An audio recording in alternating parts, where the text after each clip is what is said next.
ठीक आहे सर. सर्वांना नमस्कार, सुप्रभात.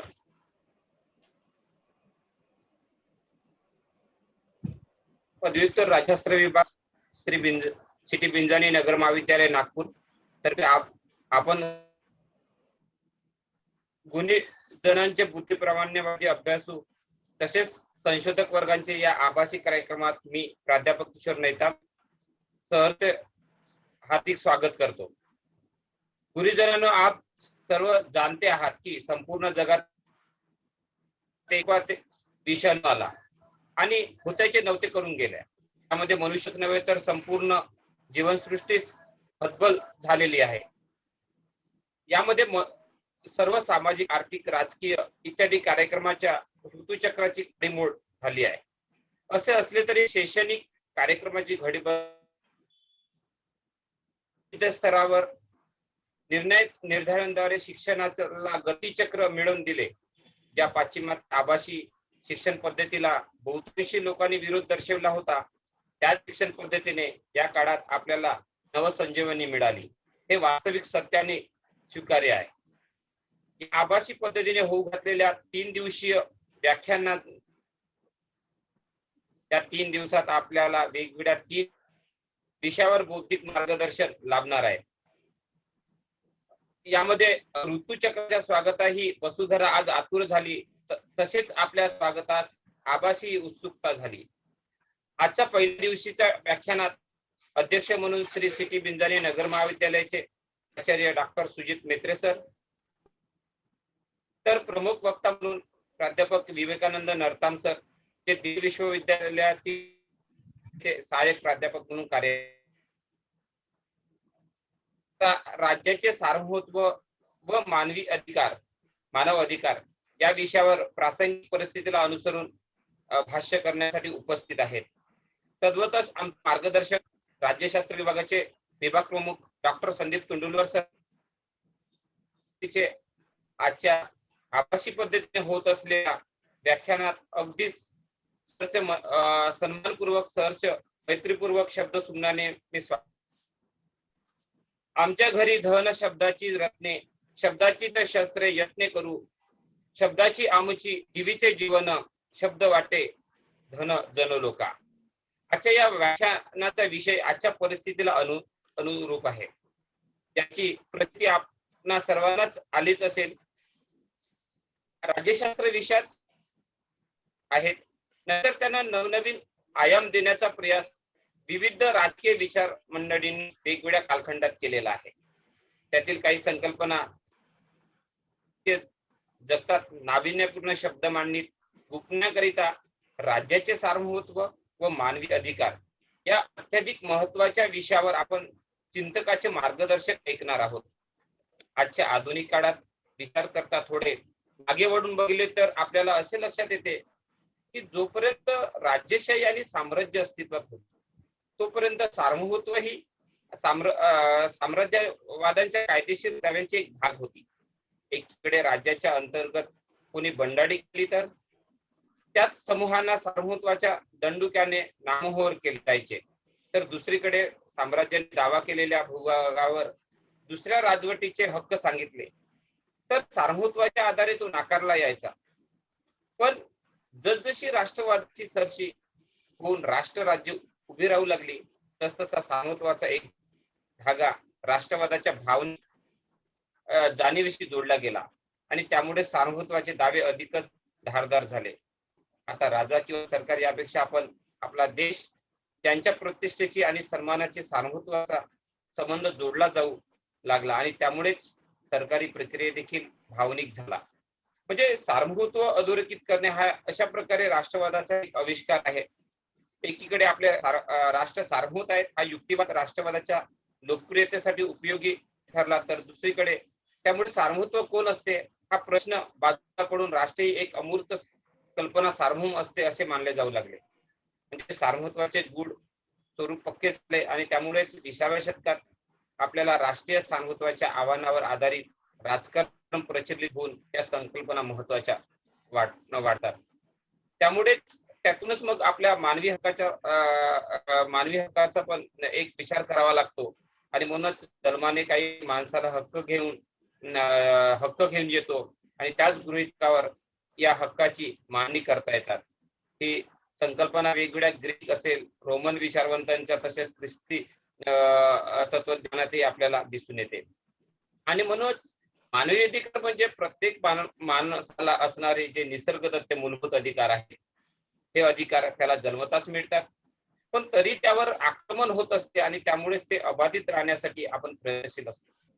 सतत जागरूक राहण्याची आवश्यकता असते. त्याच दृष्टीने या विषयावर माध्यमातून आपले वक्ते या माध्यमातून मांडतील.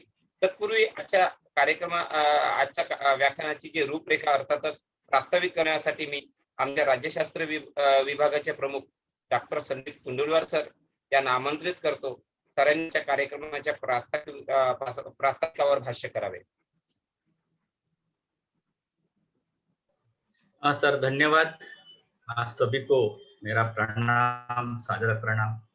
नागपुर शिक्षण मंडल द्वारा संचालित श्री विंझानी नगर महाविद्यालय की ओर से जो राजनीति शास्त्र विभाग है, उनके माध्यम से हम एक लेक्चर सीरीज 18, 23 और 27 तारीख को हम ऑर्गेनाइज कर रहे हैं। उसका एक पहला चरण आज का दिन है। ये पूरा जो प्रोग्राम है, लेक्चर सीरीज हमारी जो है, जिनके कुशल मार्गदर्शन में हमने शुरुआत की, हमारे आदरणीय प्राचार्य डॉक्टर सुजीत मेत्रे सर, इनका मैं भावपूर्ण यहाँ पर स्वागत भी करता हूँ और उनको धन्यवाद भी देता हूँ। आज के प्रमुख अतिथि प्राध्यापक विवेकानंद नरताम सर, श्यामलाल महाविद्यालय दिल्ली से है सर, और हमेशा हमारे साथ जुड़े भी रहते हैं। और मेरा प्रयास हमारा ये रहता है कि सर से भी बच्चों स्टूडेंट के साथ में संवाद करना रहता है हमेशा, और उन्हें भी लगता है कि कुछ न कुछ नई बातें जो है हमारे स्टूडेंट को, उनका भी तहे दिल से यहाँ पर स्वागत करता हूँ और आभार भी व्यक्त करता हूँ। हमारे पार्टिसिपेंट स्टूडेंट्स हमारी तकनीकी जो प्रक्रिया है पूरी संभालने वाले हैं और हमेशा हमें जो मदद करते हैं, IQSC coordinator doctor Pranjali Kane ma'am, सरकारी प्राध्यापक किशोर नेताम सर, डॉक्टर रायन महाजन सर, प्राध्यापक भास्कर वगाड़े सर और लव कुमार सर, मैं सभी का यहाँ पर हमारे इस कार्यक्रम पर, इस मंच पर मैं सभी का भाव दिल से स्वागत करता हूँ। शुरुआत दौर में मैं सिर्फ 2 बातें यहाँ पे रखना चाहता हूँ कि हम एक लेक्चर सीरीज हर साल क्यों ऑर्गेनाइज करते हैं, इसके पीछे का उद्देश्य क्या है। तो मैं हमारे स्टूडेंट ने भी समझना चाहिए और मैं भी मेरी बात रखते हुए कहना चाहता हूँ कि जो बातें हम अपने सब्जेक्ट के माध्यम से आपके पास तक आया, आप तक पहुंचाने का हम प्रयास करते हैं, वो जो तथ्य है वही तथ्य नहीं है, उसके उपरांत भी कुछ न कुछ तथ्य होते हैं। जो नए बदलाव आते हैं, परिवर्तन आते हैं, फिर वो राष्ट्रीय स्तर पर हो, राज्य स्तर पर हो या अंतरराष्ट्रीय स्तर पर हो, उनके साथ में हमने जुड़ना चाहिए, समझ लेना चाहिए। अनेक अलग अलग आयामों के साथ में हमसे परिचित होना चाहिए, महत्वपूर्ण उद्देश्य।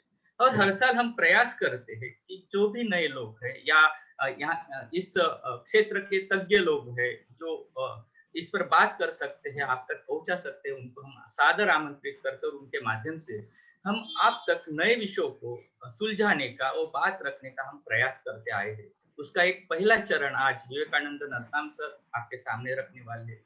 दूसरा मेरा उद्देश्य हमेशा रहा है विवेकानंद नरताम सर के बारे में।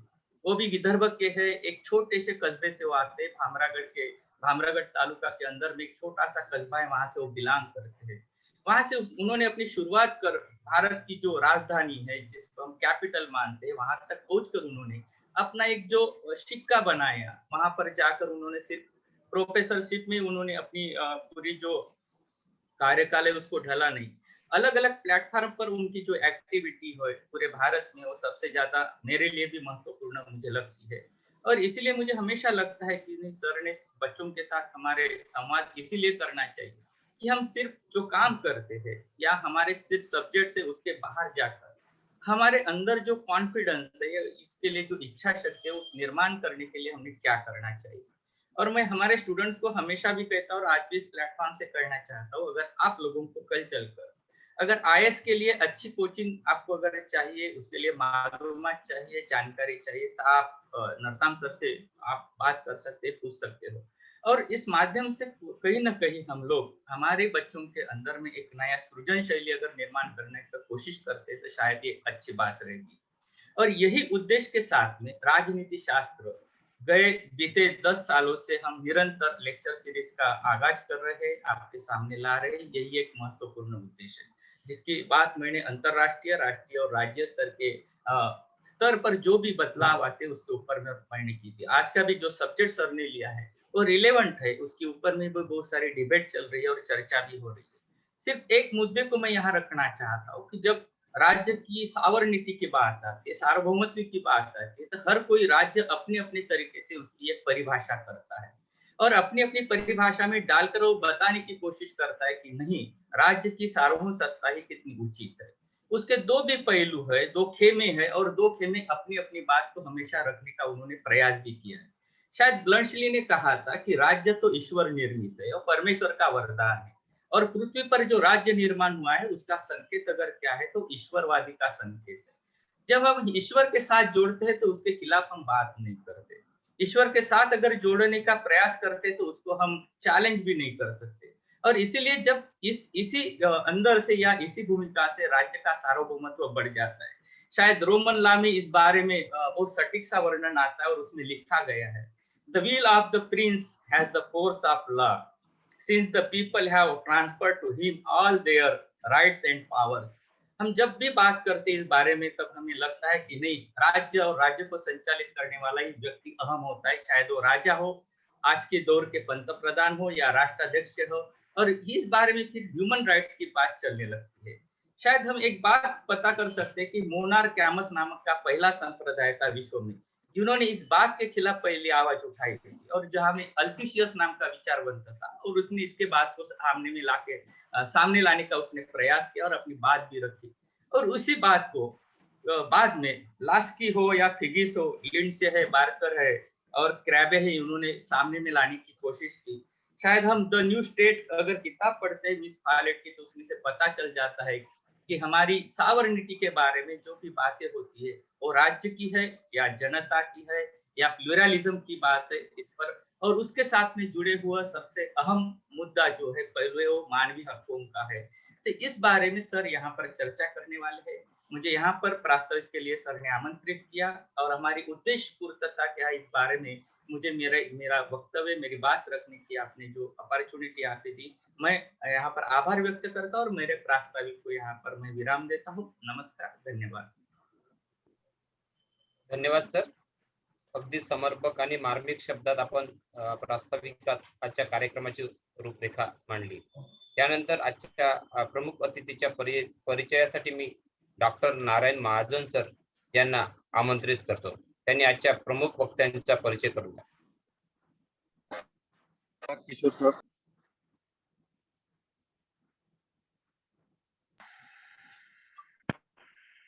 हॅलो, धन्यवाद किशोर सर।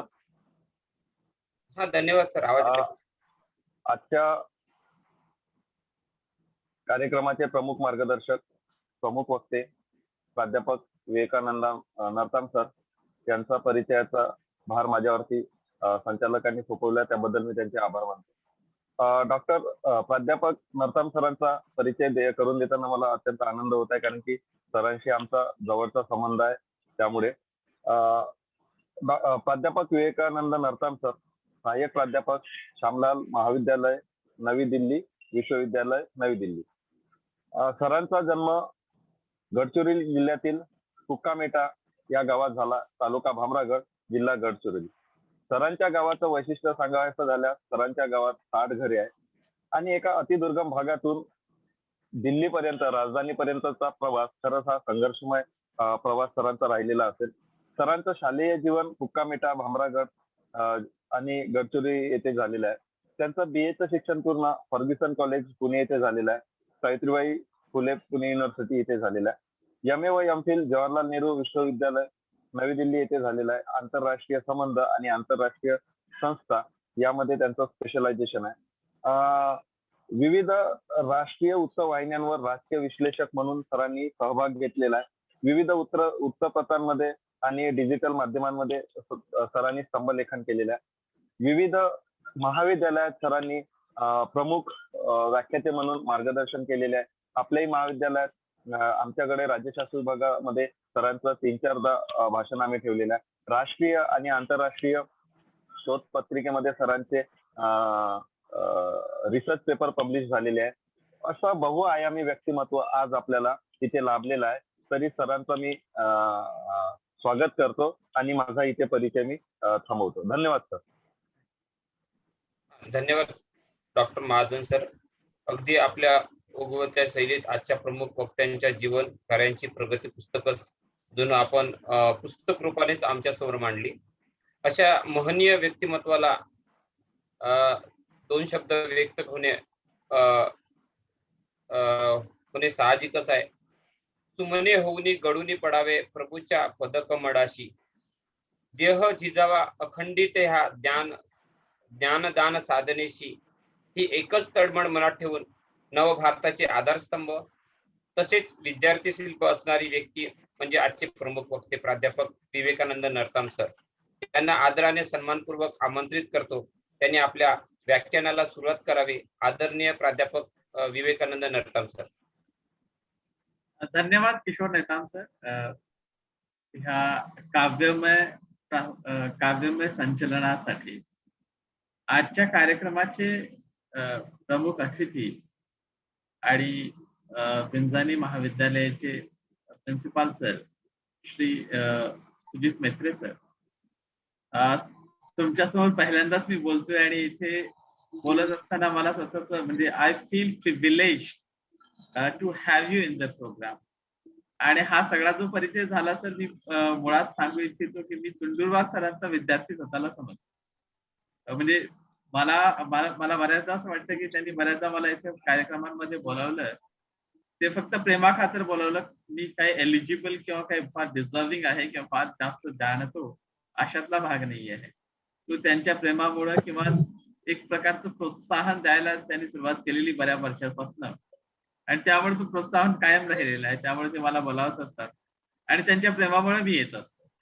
पण आज विशेष आहे कारण आज तुमच्यासमोर मी इथे भाषण म्हणण्यापेक्षा माझं काहीतरी जे प्रेझेंटेशन आहे ते ह्या संबंधात करणार आहे.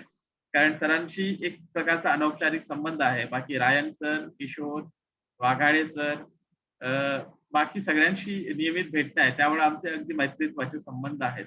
त्यामुळे फार असं औपचारिक असं काही इथे वातावरण नाही. पण सगळ्यात महत्वाची गोष्ट, सगळ्यांनी मला तुम्ही बोलावलं त्यासाठी मी आभारी आहे तुमचा. आजच्या कार्यक्रमाला होस्ट करणाऱ्या मॅम, त्यांचं पण मनपूर्वक आभार. त्यांनी हा सगळा कार्यक्रम फार व्यवस्थित आयोजित केला.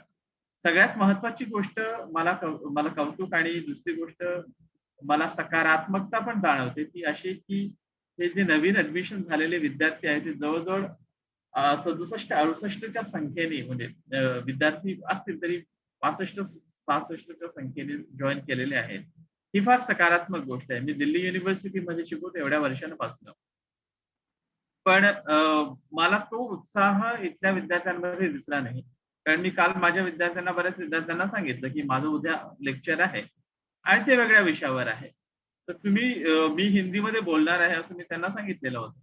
पण त्याच्यापैकी कोणी मला इथे जॉईन केलेलं दिसला नाही. म्हणजे मला असं वाटतं की आमच्या विदर्भातली जी येणारी युवा पिढी आहे ही सकारात्मक भाव घेऊन पुढे जाते आहे आणि काहीतरी चांगली करेल यात मला म्हणजे शंका नाही. माझ्या परिचयामध्ये रायन सरांनी फारच म्हणजे अतिशयोक्तीच म्हणायला पाहिजे, कारण फार असं काहीतरी मी दिव्य करतो अशातला भाग नाही. पण एवढ्यामध्ये centre for democracy, pluralism and human rights CDPHR नावाचं संघटन आम्ही रजिस्टर केलं. माझा आवाज व्यवस्थित येतोय सर?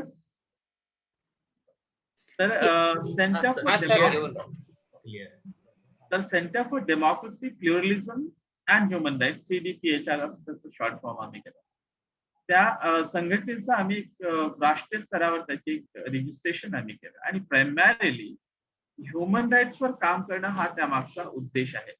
त्या संघटनेचा मला जनरल सेक्रेटरी म्हणून मला दायित्व देण्यात आलं आणि आम्ही 2 एप्रिलला एक ह्युमन राईट्स रिपोर्ट आणली होती 7 देशांवर.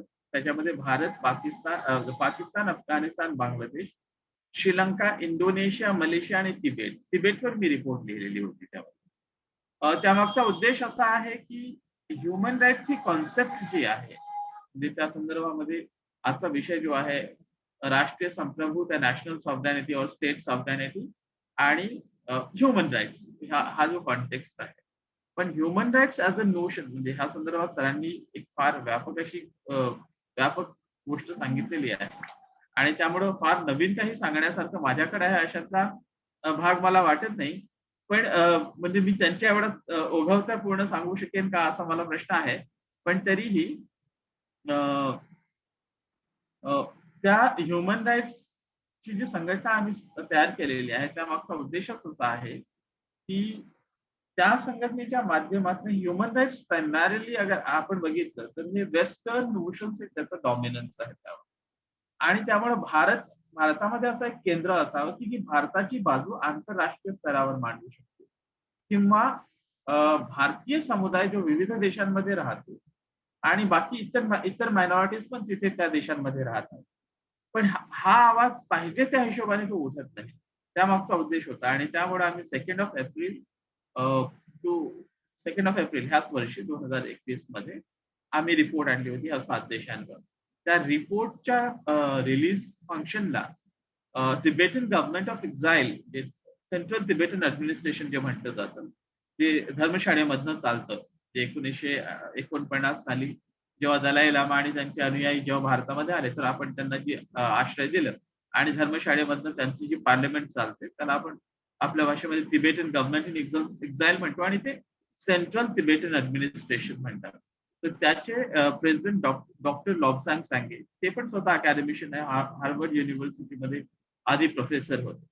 तर ते चीफ गेस्ट पण होते आणि के जी बालकृष्णन साहेब जे भारताचे सुप्रीम कोर्टाचे आधीचे चीफ जस्टिस ऑफ इंडिया होते तर ते पण आमचे गेस्ट ऑफ ऑनर आणि युनिव्हर्सिटीचे व्हाईस चान्सलर आहेत.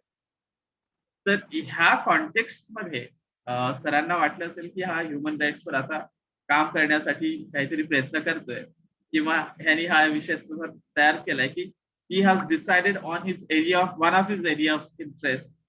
आणि मी सरांना सांगितलं होतं की ह्युमन राईट्स हा एक माझा एरिया असेल की ज्याच्यावर मी जीवनभर त्यावर मी काम करणार, एक एक्सपर्टीज डेव्हलप करणार. आणि स्वतः मी भामरागड भागातनं येतो आणि मी स्वतः म्हणजे जरी काय म्हणतात एथनिकली अनुवांशिक दृष्ट्या जरी मी जनजाती किंवा आपण त्यांना आदिवासी म्हणतो तो नसलो तरी मी कल्चरली सांस्कृतिक दृष्ट्या स्वतःला मी जनजातीच मानतो, ट्रायबलच मानतो. कारण मला माडिया आणि गोंडी दोन्ही भाषा बोलता येतात आणि त्या संस्कृतीमध्ये मी वाढलेलो आहे. तर ट्रायबल इश्यूज आणि ह्युमन राईट्सचे इश्यूज आणि सोबत शिवाय माझा इंटरनॅशनल रिलेशन्स हा आणि इंटरनॅशनल ऑर्गनायझेशन अभ्यासाचा विषय आहे. तर त्यामुळे ह्या विषयांवर मी काम करणार असं मी सरांना सांगितलंय. त्यामुळेच मला वाटतं सरांनी इथे बोलवून म्हणजे तू जे काही करतोय ते जरा सांगण्याचा प्रयत्न कर म्हणून संधी दिली. सरांचे पुन्हा आभार आणि तुम्ही मुळात वेळ काढून इथे राहिला उपस्थित, तुमचे मनपूर्वक आभार. मी माझा आता जरा मी स्क्रीन शेअर करतो. स्क्रीन दिसतोय? हो सर, दिसतंय. राईट. तर आजच्या हा विषयाचा म्हणजे आता मी जरा कारण मी हिंदीमध्ये बोलण्याचा प्रयत्न केला होता आणि म्हणजे बऱ्याचदा मी शिकवत असताना पण हिंदीमध्ये शिकवतो. त्यामुळं मध्ये मध्ये हिंदी, इंग्लिश, मराठी तिन्ही भाषांमध्ये मी बोलत जाईल. बऱ्याचदा इंग्लिश पण येत जाईल कारण सगळं प्रिपरेशन इंग्लिश मध्ये केलेलं असल्यामुळे इंग्लिश पण मध्ये मध्ये येत जाईल. सर हिंदी यूज कर सकते हैं ना सर आप? हाँ, हिंदी का तो पूरा यूज कीजिए, इंग्लिश और हिंदी। हाँ, तो आज के विषय आज का जो सब्जेक्ट है मेरा जो मेरा प्रेजेंटेशन होना था जिस पर मैं बात रखने वाला हूँ इसमें मेरे विषय में अगर इसका विषय है state sovereignty and human rights, राष्ट्रीय संप्रभुता और मानव अधिकार, ये विषय है। इसमें अगर इस विषय के बारे में हम सोचते हैं तो यहाँ पर 3 कंपोनेंट्स हमको नजर आएंगे। एक है स्टेट, जिसका लिटरल ट्रांसलेशन हिंदी में हम कहेंगे राज्य, सॉवरेनिटी संप्रभुता स्वायत्ता जिसे हम कह सकते हैं, एंड ह्यूमन राइट्स। तो मैं इस विषय को आगे ले जाने के पहले स्टेट के संबंध में एक दो बातें, क्योंकि स्टेट के संबंध में इलेबोरेटली सर ने प्रास्ताविक में कहा है, सॉवरेनिटी के संबंध में भी सर और किशोर सर ने दोनों ने भी इस विषय पर अच्छा सा प्रकाश डाला हुआ है। मैं कुछ जो बातें मैंने लिखी है, जो बातें मैंने लिखी मतलब यहाँ पर प्रेजेंटेशन में रखने की मैंने सोची थी, उस विषय को मैं प्रकाश डालने की कोशिश करूंगा। तो यहाँ पर 3 कंपोनेंट्स हम देखें, एक स्टेट है, सॉवरेनिटी है और ह्यूमन राइट्स। स्टेट के संबंध में जनरली हम बात करते तो मैं बेसिकली, क्योंकि बहुत सारे जो स्टूडेंट्स हैं यहाँ पर ग्रेजुएशन कंप्लीट करने के बाद अभी एमए में आए हैं और प्राइमरीली हमारा प्रेजेंटेशन उन्हीं के लिए है, तो मैं बहुत बेसिक लेवल ऑफ अंडरस्टैंडिंग बताऊंगा। ये है कि जब राज्य के संबंध में हम बात करते हैं तो एक निश्चित भूभाग, एक डिफाइंड टेरिटोरी होती है, उस भूभाग में रहने वाली पॉपुलेशन, जनता है, वहां पर एक निश्चित जनता वहां पर रहती है उस भूभाग में, और इस जनता ने अपनी सरकार बनाई है, गवर्नमेंट, और इस गवर्नमेंट को फिर बाद में जो एक डिफाइंड टेरिटोरी में जो जनता बसती है, उस जनता की जो सरकार है, उस सरकार को अपने लोगों के लिए, अपने लोगों के हित के लिए, अपने राज्य के प्रति निर्णय लेने के या अन्य राष्ट्रों के साथ संबंध प्रस्तावित करने की जो स्वतंत्रता होती है या संप्रभुता होती है, उसको हम कहेंगे संप्रभुता या सॉवरेनिटी इंग्लिश में। तो एक निश्चित भूभाग, जनता, उसकी सरकार और उस सरकार की संप्रभुता अपने निर्णय लेने की, तो ये स्टेट्स के संबंध में जनरली हम मानते हैं। तो जो स्टेट की कॉन्सेप्ट जहां से आती है, तो स्टेट तो बहुत पहले से अस्तित्व में है। स्टेट की बात जब करते हैं तो हम ग्रीक सिटी स्टेट्स की बात करते हैं, जो यूनानी नगर राज्य हुआ करते थे, ग्रीक सिटी स्टेट्स। हम भारत के संदर्भ में भी अगर हम कहेंगे तो हमारे यहाँ पर भी बहुत सारे नगर राज्य या नदी घाटी में बसने वाले जो वैली की सिविलाइजेशन जिसे कहते हैं, नदी के घाटी में बसने वाले जो राज्य थे, और ये छोटे नगर राज्य फिर बाद में व्यापक स्वरूप में बढ़ते गए। लेकिन आधुनिक राज्य की संकल्पना की जब हम बात करते हैं तो हम जनरली ट्रीटी ऑफ वेस्टफेलिया की संधि, वेस्टफेलियाचा करार असं आपण म्हणू शकतो त्यांना मराठीमध्ये। सो ट्रीटी ऑफ वेस्टफेलिया जो 1648 में 1648 में ट्रीटी ऑफ वेस्टफेलिया जो हुई थी, उसको एक इम्पोर्टेंट इवेंट माना जाता है कि जहां पर मॉडर्न नेशन स्टेट की आइडिया का जन्म होता है, ये माना जाता है। तो ये modern nation state, treaty of Westphalia क्या है? तो जो होली एम्पायर, आज का जो यूरोपियन जो कॉन्टेक्स्ट है, यूरोप और जो मिडिल ईस्ट का भी कुछ हिस्सा हम कह सकते हैं, तो जो रोमन एम्पायर, जो बड़ा एम्पायर था, उस एम्पायर में लंबे समय से उनके वहां पे जो भी नगर राज्य थे, उनमें जो लड़ाइयाँ होती थी, वो लड़ाइयाँ रोकने के लिए, जो जीवित हानि हो रही थी, जो वित्त हानि हो रही थी, इनको रोकने के लिए 1648 में छोटे छोटे जो भी लड़ाई करने वाले ग्रुप्स थे, वो साथ में आकर के उन्होंने एक संधि की, उसको वेस्टफेलिया की संधि, द ट्रीटी ऑफ वेस्टफेलिया कहते हैं। That happened in the year 1648। इसमें प्राइमरीली क्या डिसाइड किया गया? कहा जाता है कि after the 30 years of war, 30 साल के वॉर के बाद they came together and decided on to certain notions of sovereignty. Sovereignty में प्राइमरीली जो डिफाइंड टेरिटोरी की उन्होंने बात की कि राज्य, निश्चित भूभाग जो है हर किसी का तय होगा, and they decided to respect each others territorial integrity. उनकी जो भूभागीय संप्रभुता है, भौगोलिक संप्रभुता है, उस संप्रभुता का सम्मान करने की बात जो है उन लोगों ने करी। सो 1648 is one of the important events in which is considered, or one of the important events or milestone development in terms of development of the modern nation state. So this is one of the aspects. Now how state comes into picture, state को कैसे हम कहे कि state अस्तित्व में आया है, राज्य अस्तित्व में आया है, इस संदर्भ में भी प्राइमरीली 2 थ्योरीज है, उसके बहुत डिटेल थ्योरी है, लेकिन मैं पूरे डिटेल में नहीं जाऊंगा।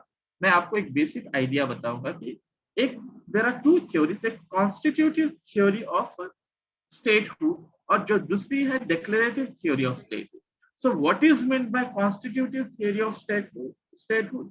ये कॉन्स्टिट्यूटिव जो सिद्धांत है राज्य का, वो कहता है कि किसी भी राज्य, नए राज्य का जब निर्माण होता है तो अन्य किसी राज्य ने उसको राज्य का दर्जा देना चाहिए, मतलब उसको रिकॉग्नाइज करना चाहिए या उसको पहचानना चाहिए, उसको राज्य के स्वरूप में स्वीकारना चाहिए।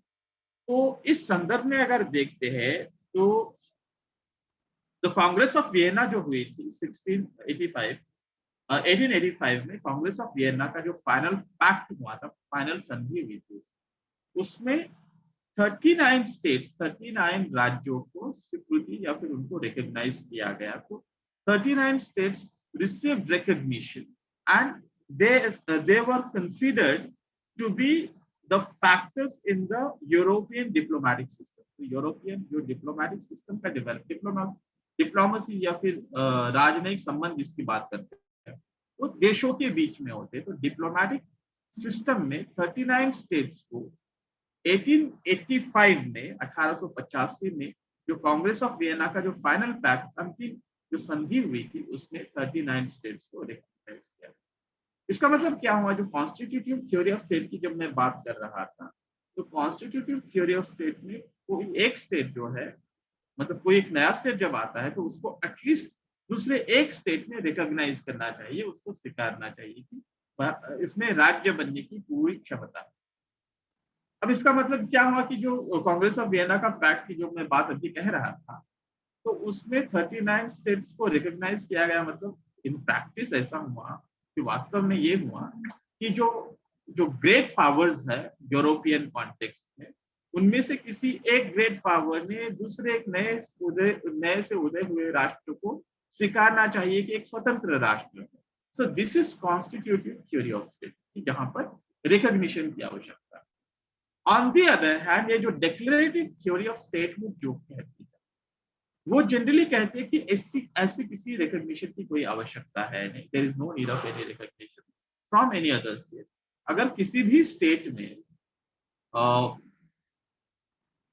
स्टेट में जो मैंने पहले कहा था कि एक डेफिनेट टेरिटोरी, उसमें बसने वाली परमानेंट पॉपुलेशन, जनता जो है परमानेंट बसने वाली पॉपुलेशन, उसकी सरकार है, और ये जो सरकार है या फिर ये जो राज्य हम जिसे कहते हैं उसमें एक कैपेसिटी होनी चाहिए कि so that it can enter into relations with other states, अन्य राज्यों के साथ जो डिप्लोमेटिक रिलेशंस की जो बात मैं कह रहा था, राजनयिक संबंधों की मैं बात जो कह रहा था, कि राजनयिक संबंध प्रस्थापित करने की क्षमता उसमें होनी चाहिए। तो ये दो प्राइमरी, तो एक कहती है कि रिकॉग्निशन चाहिए, दूसरा कहता है कि रिकॉग्निशन की कोई आवश्यकता नहीं है, बल्कि ये जो definitive territory, permanent population, government और capacity to enter into relations with other states, ये चार फैक्टर्स अगर किसी स्टेट में या किसी नए अस्तित्व में आए हुए भूभाग में अगर दिखाई देते हैं तो उसे हम मानेंगे कि उसमें स्टेट बनने की क्षमता है। तो वास्तव में क्या एग्जैक्टली ये क्या कहते हैं हम इसको कि इसको क्या हम पूरी तरह से इसी प्रकार से उसको डेफिनेट ढंग से देख सकते हैं क्या? तो इसका आंसर है नहीं, क्योंकि अगर हम वास्तव में अगर देखते हैं नए राज्यों का जब उदय होता है तो ये दोनों भी चीजें, जो कॉन्स्टिट्यूटिव थ्योरी ऑफ स्टेट और डिक्लेरेटिव थ्योरी ऑफ स्टेट, ये दोनों भी चीजों का सामंजस्य या इन दोनों चीज के बीच का जो है, इसको गोल्डन मीन कहेंगे, उस चीज में बैठने वाली जो भी व्यवस्थाएं होती है उसके आधार पर नए राज्यों को स्वीकृत किया जाता है। अब बहुत सारे नए राज्य अस्तित्व में आते हैं या फिर पहले के राज्यों के जाने के बाद नए राज्य अस्तित्व में आते हैं, तो इन राज्यों के संबंध में जो है उनका रिकॉग्निशन जो है वो कम बाद में भी मिल जाता है। जैसे मैं एक दो उदाहरण दूंगा, अगर आप यहाँ पे देख रहे हो तो जैसे रोडेशिया और नॉर्दर्न साइप्रस करके ये जो देश, रोडेशिया ने अपनी स्वायत्तता या फिर संप्रभुता, सॉवरेनिटी जब घोषित की थी, उसको यूनाइटेड नेशन सिक्योरिटी काउंसिल ने मना कर दिया, जबकि रोडेशिया को साउथ अफ्रीका जब अपार्थाइड की रेजिम थी वहां पे तब उसने स्वीकृत कर लिया था। तो रोडेशिया में क्या हुआ कि एक छोटी जो माइनॉरिटी है, जो व्हाइट लोगों की माइनॉरिटी, श्वेत लोगों की माइनॉरिटी, ये जो अपार्थाइड रेजिम जो वहां पर साउथ अफ्रीका में थी, जो व्हाइट सुप्रीमेसिस्ट रेजिम थी, वैसी ही रेजिम रोडेशिया में लाने की कोशिश जो व्हाइट लोग कर रहे थे। इसके आधार पर इसको रिकॉग्नाइज करना यूनाइटेड नेशन सिक्योरिटी काउंसिल और यूनाइटेड नेशंस जनरल असेंबली के मेंबर्स ने इसको नकार दिया। उसी प्रकार से नॉर्दर्न साइप्रस को टर्की ने स्वीकृत कर लिया था कि एक राज्य है करके, लेकिन इंटरनेशनल कम्युनिटी ने उसको स्वीकार नहीं किया।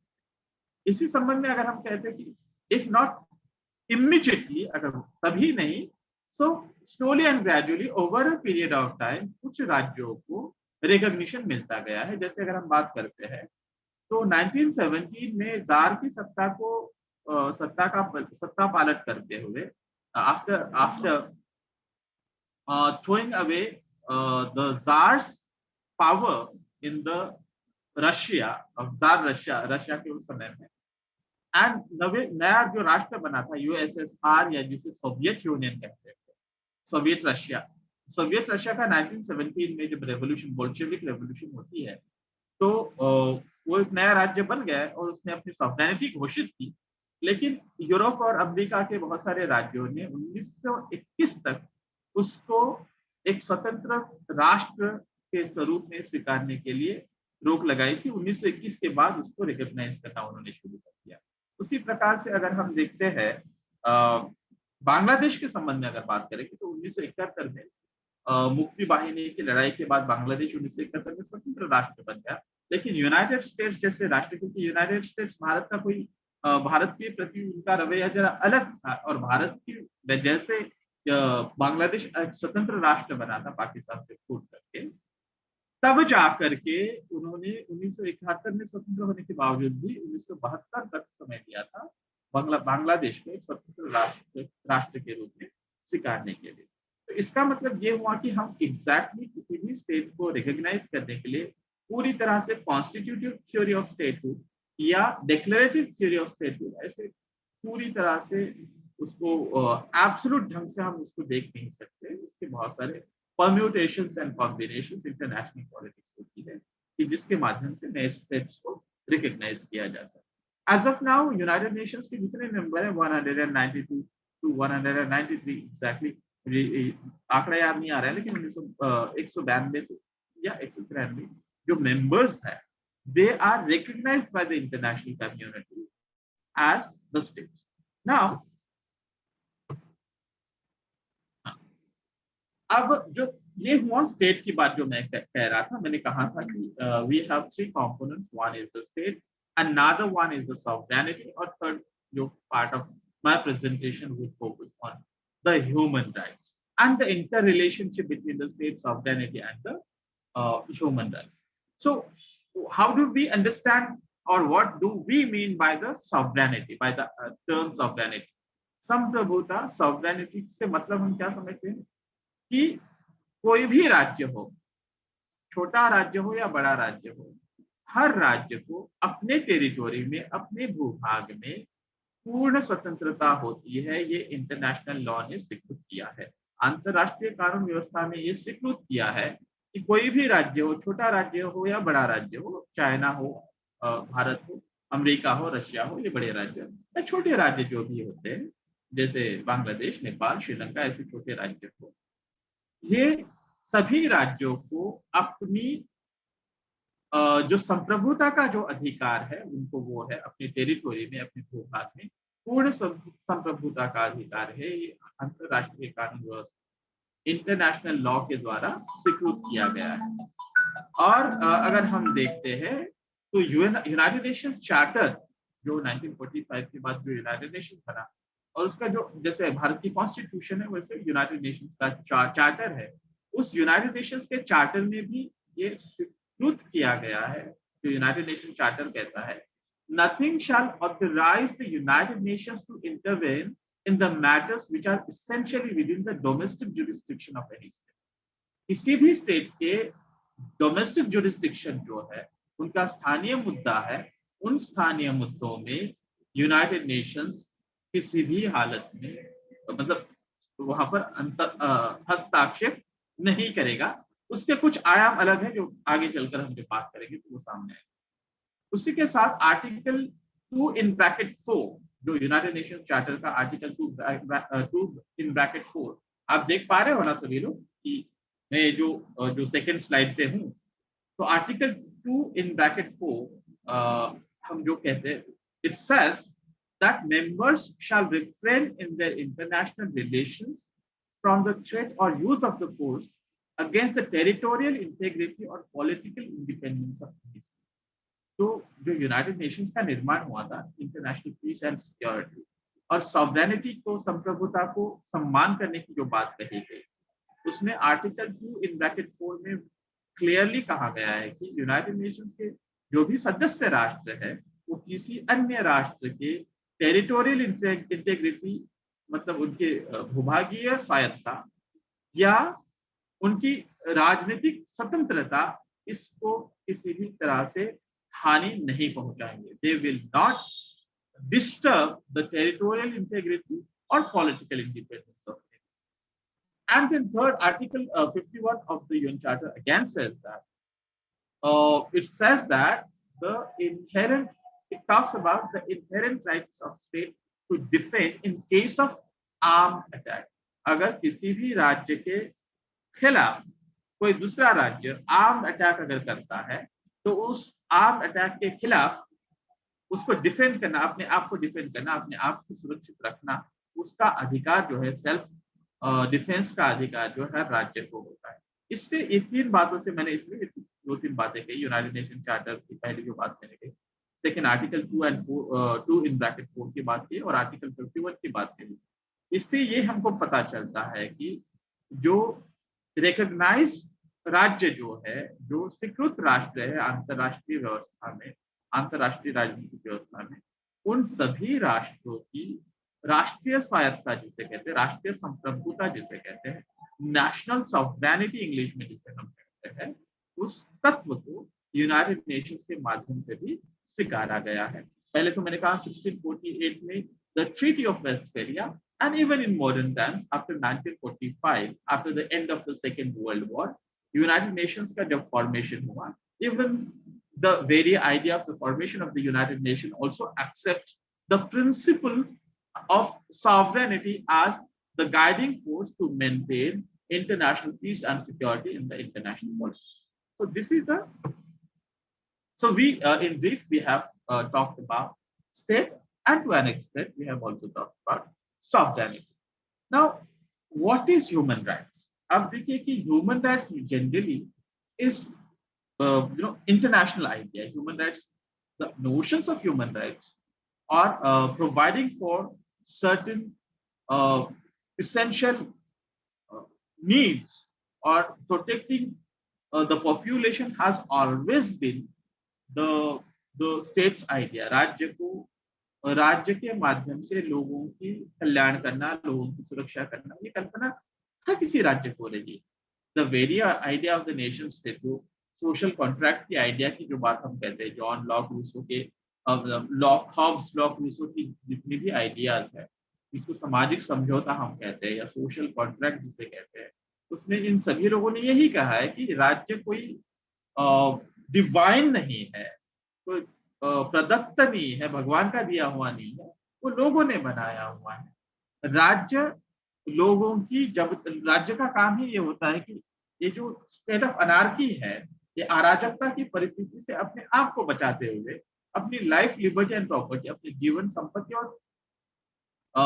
संपत्ति और स्वतंत्रता की सुरक्षा के लिए ऐसी एंटिटी लोगों ने बनाई, उस सामाजिक समझौते के माध्यम से बनाई, और राज्य है। तो हम जो ये राज्य की कल्पना हम कह रहे थे, तो इस राज्य में हमने कहा कि राज्य की भूमिका ये थी कि लाइफ, लिबर्टी एंड प्रॉपर्टी और बाकी सारी जो चीजें हैं वो सब चीजें प्रोवाइड करना, चीजों को मुहैया कराना, ये राज्य की जिम्मेदारी थी। ये इस तत्व को पहले से स्वीकारा हुआ है। ये हॉब्स लॉक रूसो की आइडिया तो अभी मॉडर्न है। अगर हम भारत के संबंध में अगर हम बात करते तो हमारी पुरानी सभ्यता, हमारी we are the old civilisation, हमने जो राम राज्य की कल्पना की या अन्य प्रकार की जो भी युधिष्ठिर, कृष्ण और युधिष्ठिर के संवाद में जो भी चीजें आती है गीता के तत्व में, जो शांति पर्व के संबंध में या फिर बात जो होती है, उसमें बड़ी स्पष्टता से कहा गया है कि राज्य की भूमिका क्या होनी चाहिए, राजा की भूमिका क्या होनी चाहिए। इसलिए हम माए बाप सरकार कहते थे, सरकार ही हमारी माए बाप है और वही हमारी सारी जो सुविधाएं है, हमारी सुरक्षा है, हमारे कल्याण की जो चिंता है वो राज्य करेगा। तो ये संकल्पना हमेशा ही थी, लेकिन ये मॉडर्न कॉन्सेप्ट, मॉडर्न टाइम्स में treaty of Westphalia, then Congress of Vienna, उसके बाद में मॉन्टविडियो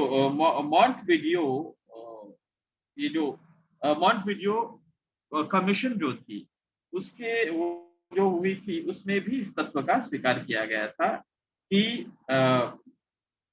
1933 में वो जो वीडियो कॉन्फ्रेंस हुई थी उसमें भी इस तत्व का स्वीकार किया गया था कि स्टेट्स जो है, ये जो मॉडर्न टाइम्स की स्टेट्स है, आधुनिक समय के जो राज्य है, इन राज्यों की भूमिका जो होती है लोगों की सुरक्षा करना है।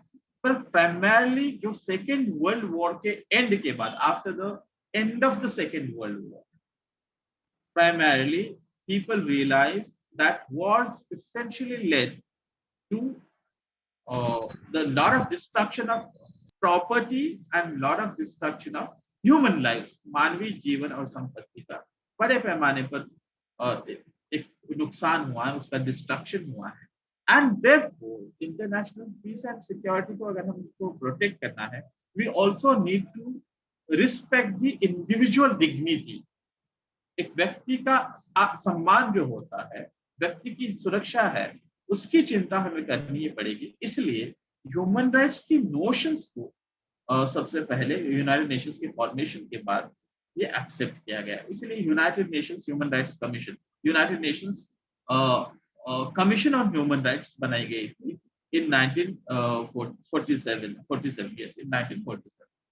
एंड उसके माध्यम से जो international bill of human rights को बनाने की जो बात हुई, उसकी अध्यक्षा जो थी, उसकी अध्यक्षा जिसका फिर सब्सिक्वेंटली उसका जो फॉर्मेशन हुआ था universal declaration of human rights.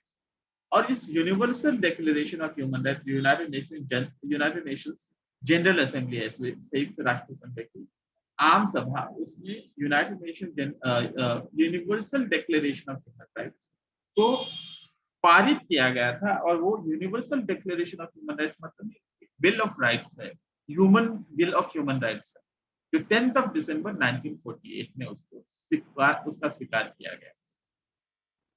तो इसके पहले भी यूनाइटेड नेशंस के चार्टर की जो बात मैं कह रहा था, जैसे हमारी कॉन्स्टिट्यूशन है वैसे यूनाइटेड नेशंस का चार्टर है।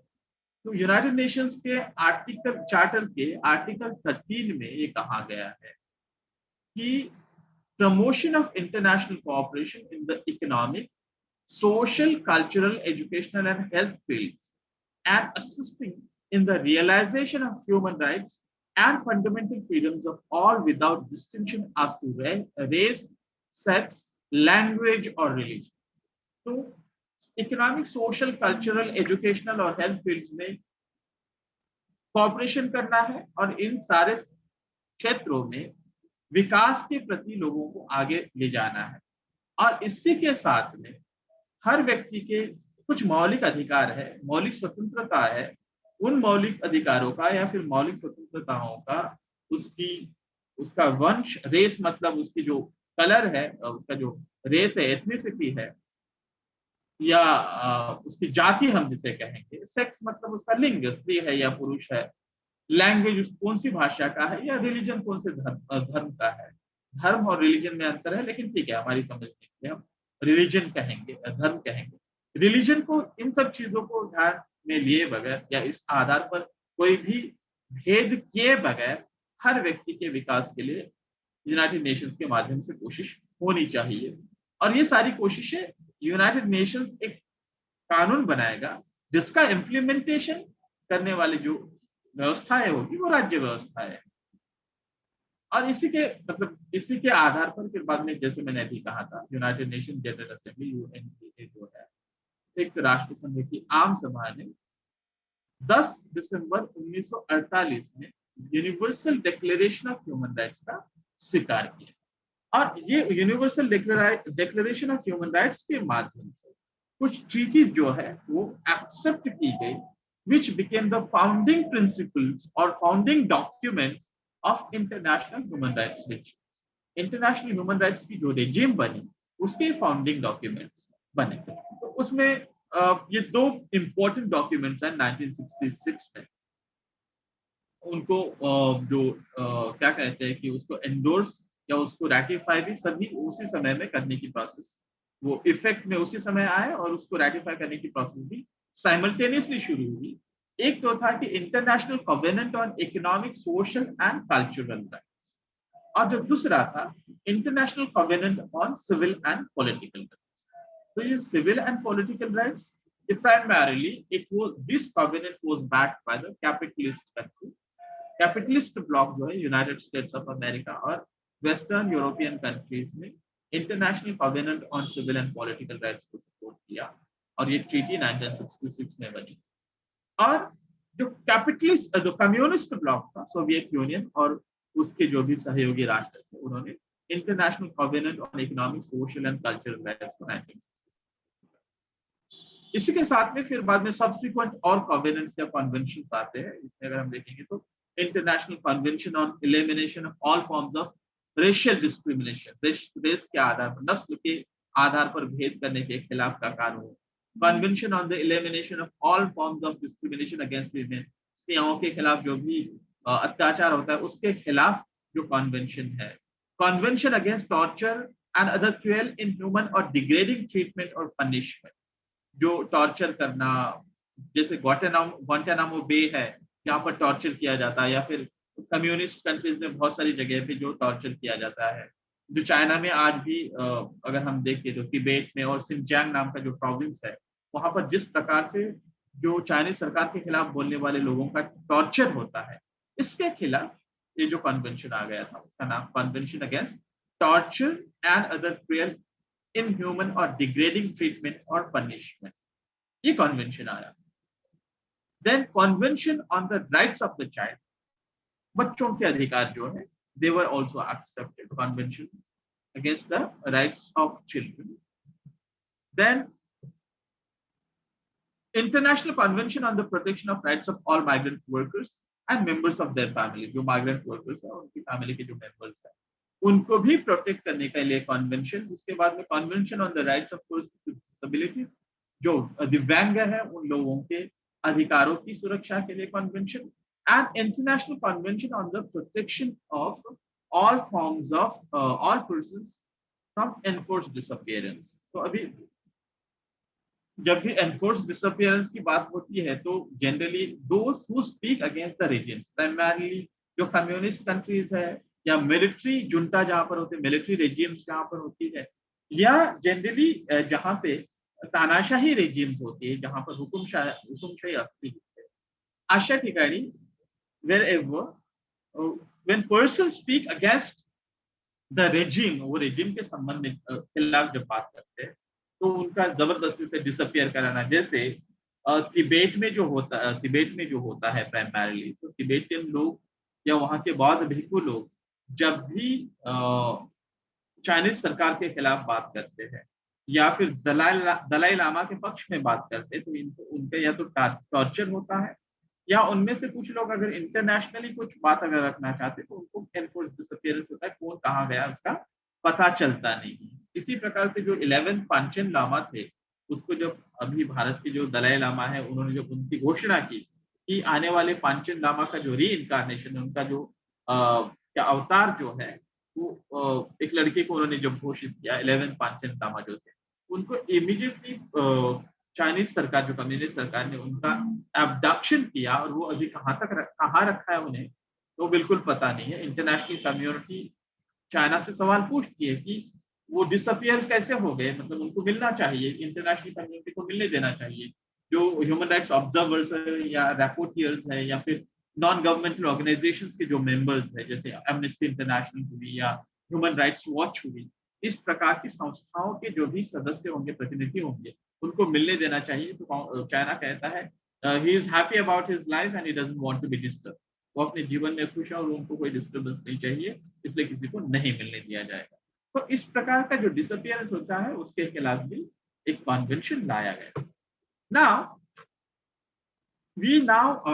generally we have talked about what is human rights. Now let's try and relate कि जो स्टेट है, जिसके राज्य की बात हमने कही शुरुआत में, जो कॉन्स्टिट्यूटिव थ्योरी और डिक्लेरेटिव थ्योरी की बात कहते हुए मैंने स्टेट की रिकॉग्निशन या फिर स्टेट के जो 4 अंग हमने जो डिस्कस किए थे कि defined territory, then the definite population or permanent population, then the permanent population has its own government and that government then has sovereignty to establish diplomatic relations with other states. So ये जो 4 factors हमने discuss किए थे. Now let's try and interrelate the notion of state, sovereignty and human rights. तो राज्य, संप्रभुता और human rights का संबंध क्या है, इसकी अगर हम थोड़ी बात हम करते हैं, तो हम जो कहते हैं कि इन इंटरनेशनल लॉ प्राइमरली जो रियलिस्ट थ्योरी है वो प्राइमरली इंटरनेशनल लीगल पर्सन जिसे हम कहते हैं कि जिसको रिकॉग्नाइज किया जाता है कि इंटरनेशनल लीगल पर्सनालिटी किसकी है. तो the international legal personality in the international law is not of that of individual और द ऑर्गेनाइजेशन. किसी व्यक्ति या किसी संस्था का लीगल पर्सनालिटी का के तौर पे बड़े पैमाने पर स्वीकार नहीं किया जाता है. और जो रियलिस्ट थ्योरी प्राइमरली जो रैम्पेंट है और बड़े पैमाने पर उसका स्वीकार भी किया जाता है. तो वास्तववादी सिद्धांत इंटरनेशनल लॉ में, अंतरराष्ट्रीय कानून व्यवस्था में सिर्फ राज्यों को ही इंटरनेशनल लीगल पर्सनालिटी के तौर पे स्वीकृत करते हैं. सो इसीलिए जो भी ये ह्यूमन राइट्स की जो कॉन्सेप्ट आती है, मैंने कहा कि universal declaration of human rights, उसके बाद में civil and political rights, economic, cultural and social rights की बात, और बाकी जो भी कन्वेंशंस की बात हमने कही कि 1948 के बाद जितने भी कन्वेंशंस आए ह्यूमन राइट्स के प्रोटेक्शन को लेकर के, इनको सभी को इम्प्लीमेंट करने का जो जिम्मेदारी है वो जिम्मेदारी स्टेट्स को दी गई है, किसी इंडिविजुअल या किसी संस्था को. इसीलिए the states remain the primary implementers or primary actors in the international law, and therefore they also happen to be the implementers of the human rights at the international level. So therefore इसको कहा जाता है कि human rights जो international level पे जो बनते हैं उसका इम्प्लीमेंटेशन वो नेशनल लेवल पे होता है, इंटरनेशनल लेवल पे नहीं. इंटरनेशनल लेवल पे क्यों नहीं हो सकता है?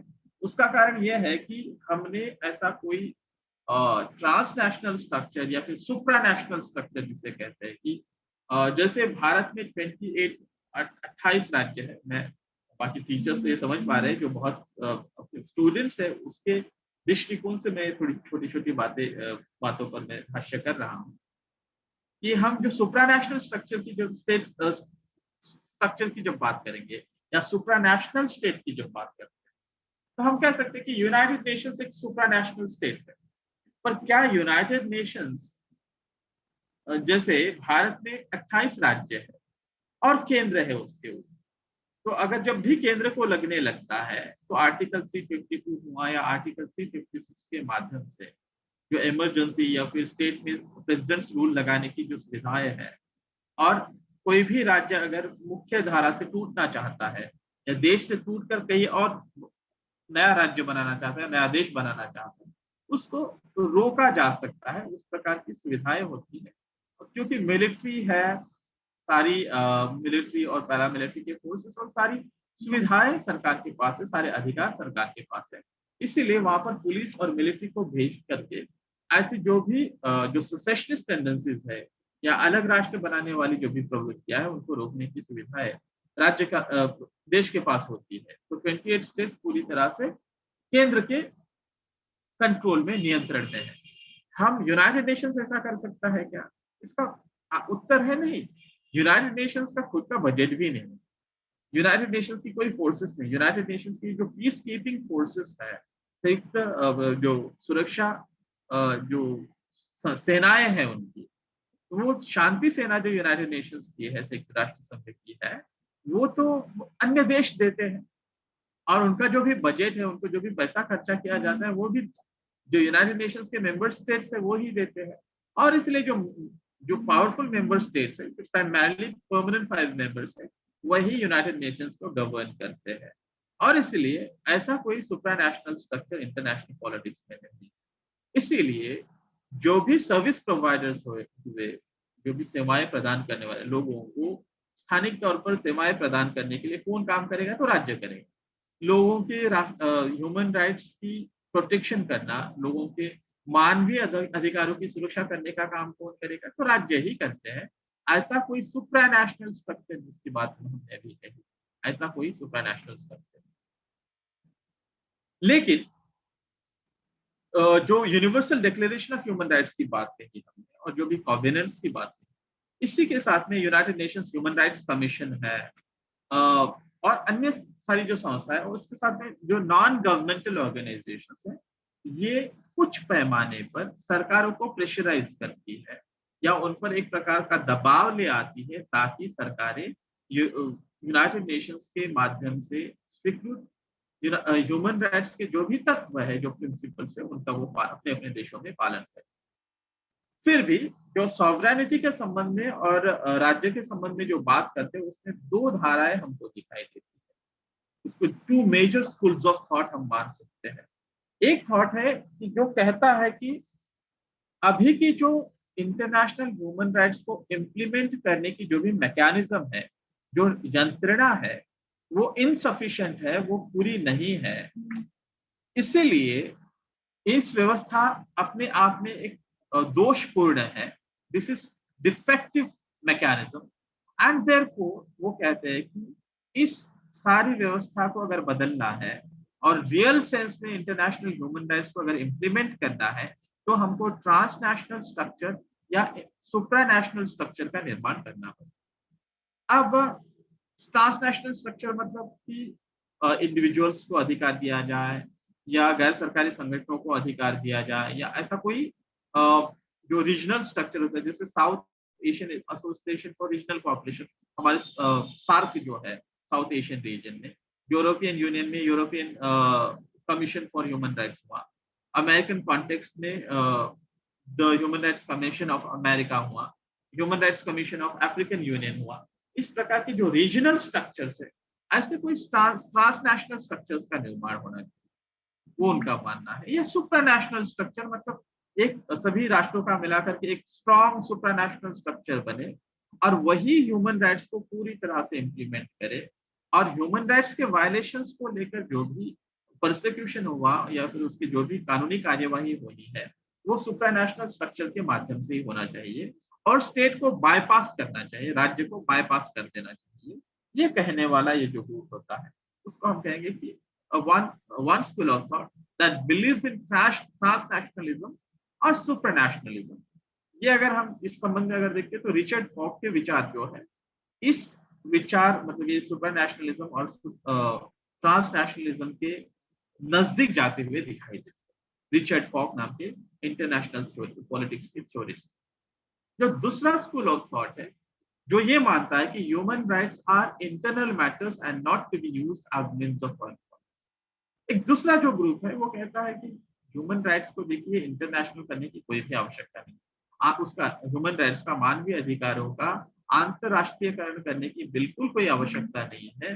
वो इंटरनल मैटर्स है, वो स्टेट कैसे देखेंगे वो देखेंगे, उसका इंटरनेशनल इशू मत बनाइए, ना ही अपने फॉरेन पॉलिसी का हिस्सा उसे बनाइए। ऐसे कहने वाले में अगर हम देखते हैं तो इस पूरी तरह से नहीं, लेकिन हेडली बुल के जो भी राइटिंग्स है, थोड़े विचार जो है, इन विचारों के नजदीक जाते हुए दिखाई देते हैं। लेकिन प्राइमरीली अगर हम कहेंगे यूनाइटेड स्टेट्स मतलब अमेरिका के जो प्रेसिडेंट थे हेनरी किसिंजर, उनके विचारों में या उनकी फॉरेन पॉलिसी की जितनी भी फॉर्म्युलेशन रही है, वो इस विचार के नजदीक या इस स्कूल के नजदीक जाती हुई दिखाई देती। अभी एक हमें ये भी समझना है कि क्या ये दोनों भी स्कूल्स में वास्तवता में ऐसा किया जा सकता है क्या कि ट्रांसनेशनल स्ट्रक्चर या सुपरनेशनल स्ट्रक्चर बनाया जा सकता है क्या? तो वो बस कल्पना मात्र है, क्योंकि ऐसा सुपरनेशनल स्ट्रक्चर बनाएंगे तो उसके लिए कोर्ट्स बनाएंगे, तो अगर वो राज्य उसका स्वीकार कैसे करेंगे? आज हमने जो इंटरनेशनल कोर्ट ऑफ जस्टिस बनाया है, जो इंटरनेशनल कोर्ट ऑफ जस्टिस या फिर इंटरनेशनल क्रिमिनल कोर्ट है, वो कितने इफेक्टिव है? छोटे छोटे देशों में वहाँ उनके खिलाफ क्राइम्स अगेंस्ट ह्यूमैनिटी या फिर वॉर क्राइम्स के लेकर के उनके खिलाफ कानूनी कार्यवाही वहां पर होती है, लेकिन क्या चाइना या अमेरिका या रशिया जैसे जो बड़े राष्ट्र हैं, इवन भारत भी उस रैंक में आया हुआ है, यूरोप के ब्रिटेन हुआ, फ्रांस हुआ, जर्मनी हुए, ऐसे जो बड़े राष्ट्र हैं, क्या या इनके देशों के अंदर जितने भी ह्यूमन राइट्स के वायलेशन होते होंगे, मानवीय अधिकारों के उल्लंघन होते होंगे, क्या उनका उनकी जो कार्यवाही होती है, उनका प्रोसिक्यूशन जिसे हम कहेंगे, क्या इंटरनेशनल कोर्ट ऑफ जस्टिस में होता है, क्या इंटरनेशनल क्रिमिनल कोर्ट में होता है, क्या उससे जो भी न्यायिक प्रस्ताव सामने आता है, जो भी उसका वर्डिक्ट आता है इन कोर्ट्स का, क्या उसका स्वीकार किया जाता है? तो ऐसा होता नहीं है। एंड देयरफॉर ये ट्रांसनेशनल स्ट्रक्चर या सुप्रानेशनल स्ट्रक्चर कहना एक बहुत ज्यादा बड़ी कल्पना होती है। वास्तविकता में अभी तो वैसी व्यवस्था आई नहीं। दूसरी बात जो ये कहती है कि जो ये कंप्लीटली इंटरनल मैटर है, जो दूसरा स्कूल ऑफ थॉट जो मैंने अभी आप लोगों को जो बात कही थी, जो दूसरा स्कूल ऑफ थॉट क्या कहता है कि it is totally internal matter, human rights are internal matters and not to be used as means of foreign policy. उसको इंटरनेशनल, उसका ये ह्यूमन राइट्स का इंटरनेशनलाइजेशन करने की कोई आवश्यकता नहीं है। उसको फॉरेन पॉलिसी के डॉक्यूमेंट का हिस्सा या फॉरेन पॉलिसी का हिस्सा भी नहीं बनाना चाहिए। वो इंटरनली आप जितना हैंडल कर सकते हैं करो, उसको इंटरनेशनली किसी को अधिकार देने की आवश्यकता नहीं। इसमें भी तथ्य नहीं है। ऐसा अगर कहना हुआ तो मतलब क्या हुआ कि हम पूरी तरह से इंटरनेशनल कम्युनिटी से टूट करके एक अपनी ही व्यवस्था को लेकर के, अपने हितों को लेकर के चल रहे हैं। तब इंटरनेशनल कम्युनिटी या जो अंतरराष्ट्रीय समुदाय हम जिसे कहते हैं, क्या वो संभव है? जब हम आज के समय में ग्लोबलाइजेशन के समय में रह रहे हैं, आज जो भारत में हो रहा है उसके परिणाम जो है अन्य देशों में दिखाई देते हैं।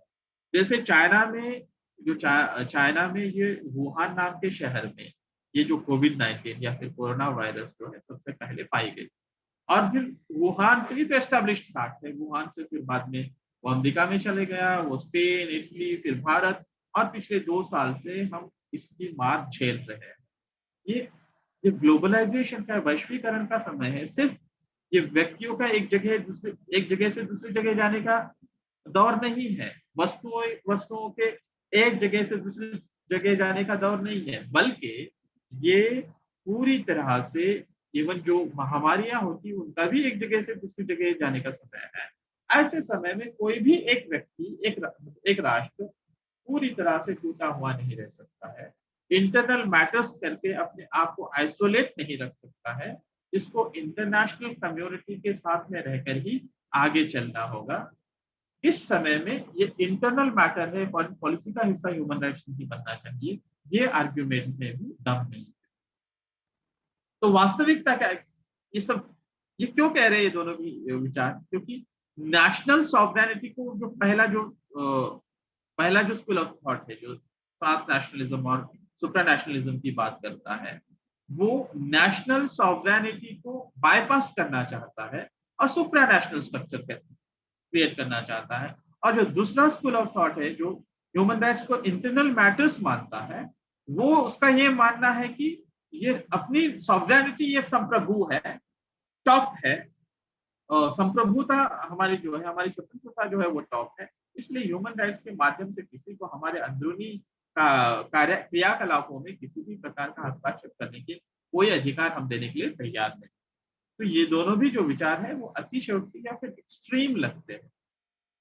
लेकिन अगर हम देखें तो यूनाइटेड अभी भी अगर हम देखते हैं तो जो भी ह्यूमन राइट्स के इम्प्लीमेंटेशन करने वाले जो भी एक इम्पॉर्टेंट फैक्टर जो डोमेस्टिक लेवल पे है, जो स्थानिक स्तर पे ह्यूमन राइट्स के वायलेशंस को प्रोटेक्ट, ह्यूमन राइट्स, हर व्यक्ति के ह्यूमन राइट्स जो होते हैं उनका प्रोटेक्शन करना, उनको प्रिजर्व करना और उनको बढ़ावा देना, ये जो काम जो भी करेगा वो इंटरनेशनली कानून बनेंगे, लेकिन उसका इम्प्लीमेंटेशन जो होगा वो नेशनल सरकारें जो है, राष्ट्रीय सरकारें ही करेंगी। इसी के साथ में अगर हम देखें तो यूनाइटेड नेशंस का जो प्रिंसिपल वो भी पूरी तरह से, हमने कहा है कि नथिंग इन दिस चार्टर, मैंने पहले ही कहा था जो नेशनल सॉवरेनिटी की जो बातें, तो यूएन चार्टर में बड़ी क्लियरली, और आर्टिकल मैंने 52 की बात कही थी, तो आर्टिकल 2 इन ब्रैकेट 4 और आर्टिकल 52 की जो बात मैंने आपको कही थी यूएन चार्टर में, उसमें स्पष्टता से कहा गया है कि किसी भी राष्ट्र की नेशनल सॉवरेनिटी में कोई बाहरी शक्ति हस्तक्षेप नहीं करेगी। तो यूनाइटेड नेशंस में नॉन इंटरवेंशन की जो पॉलिसी है वो राष्ट्रीय या डोमेस्टिक स्थानीय प्रशासन, स्थानीय सरकार या स्थानीय संप्रभुता, किसी भी राष्ट्र की संप्रभुता में हस्ताक्षेप नहीं करने की पॉलिसी को अपनाया हुआ है। और ये पॉलिसी ह्यूमन राइट्स के संबंध में भी लागू होती है। तो ह्यूमन राइट्स को इम्प्लीमेंट करने के लिए स्पष्ट तौर पे यूनाइटेड नेशंस में ऐसा स्ट्रिक्ट कोई प्रोविजन नहीं है कि जिसके माध्यम से, उसमें कुछ प्रोविजन से आगे चल करके हम बात करेंगे, लेकिन तत्वतः ऐसा प्रोविजन नहीं है कि जिसके माध्यम से किसी भी राष्ट्र के स्थानीय ह्यूमन राइट्स वायलेशन या ह्यूमन राइट्स के संबंध में कोई हस्तक्षेप कर सकता है। अगर हम देखते हैं इसमें भी अगर हम दो स्कूल्स हम देखेंगे, एक तो लॉक, जो लॉकियन पॉलिटिकल फिलोसफी कहेंगे, या जो जॉन लॉक की पॉलिटिकल फिलोसफी जो रही है, जो मिनिमम राज्य की कल्पना करती है, और इसीलिए वो हमेशा गवर्नमेंट को नियंत्रण में रखने की बात करती है। जो लॉक कहते थे कि कोई भी सरकार अगर जनता के इच्छा के अनुरूप अगर काम नहीं कर रही है तो उस सरकार को उठा के फेंक देना चाहिए। ये उनकी आइडिया की एक बेसिक आइडिया है, और इसीलिए वो उसको एंटी स्टेट ओवरटोन्स है या फिर राज्य के खिलाफ उसमें एक भाव है। ऐसा लॉकियन फिलोसफी, जो लॉक की जो आइडिया है, लॉक का जो दर्शन है, और उस दर्शन को मानने वाले जो भी विचारक हैं, उनमें ये पाया जाता है। तो राज्य को पूरी तरह से नकार, या राज्य की भूमिका मर्यादित होनी चाहिए। बाकी सारी जो चीजें हैं वो सिविल सोसाइटी, नागरिक समुदाय है या फिर अन्य प्रकार की चीजें जो है वो करेंगी। जैसे ट्रांसनेशनलिज्म की जो मैंने जो दो स्कूल ऑफ थॉट की जो बात कही थी, ट्रांसनेशनलिज्म या सुपरनेशनलिज्म की जो बात करने वाले लोग हैं, वो लॉकियन फिलोसफी के नजदीक जाते हुए दिखाई देंगे। पर इमैनुअल कांट, जैसे सर भी कह रहे थे, ब्लंशली की बात उन्होंने कही थी, और इमैनुअल कांट भी उसी स्कूल ऑफ थॉट में आते हैं, जो राज्य को इम्पोर्टेंट मानते हैं। राज्य को इम्पोर्टेंट इसलिए मानते हैं क्योंकि वही एक लॉफुल सोसाइटी है, वही एक कानूनी एक समाज है, कानूनी व्यवस्था है कि जो लोगों के स्वतंत्रता की सुरक्षा करेगा, उनके मानवीय अधिकारों की सुरक्षा करेगा। और इसीलिए ये राज्य को पूरी तरह से हम नकार नहीं सकते हैं। राज्य जो है that will play a very important role in the protection of human rights. Human rights के प्रोटेक्शन में राज्य की भूमिका को हम नकार नहीं सकते।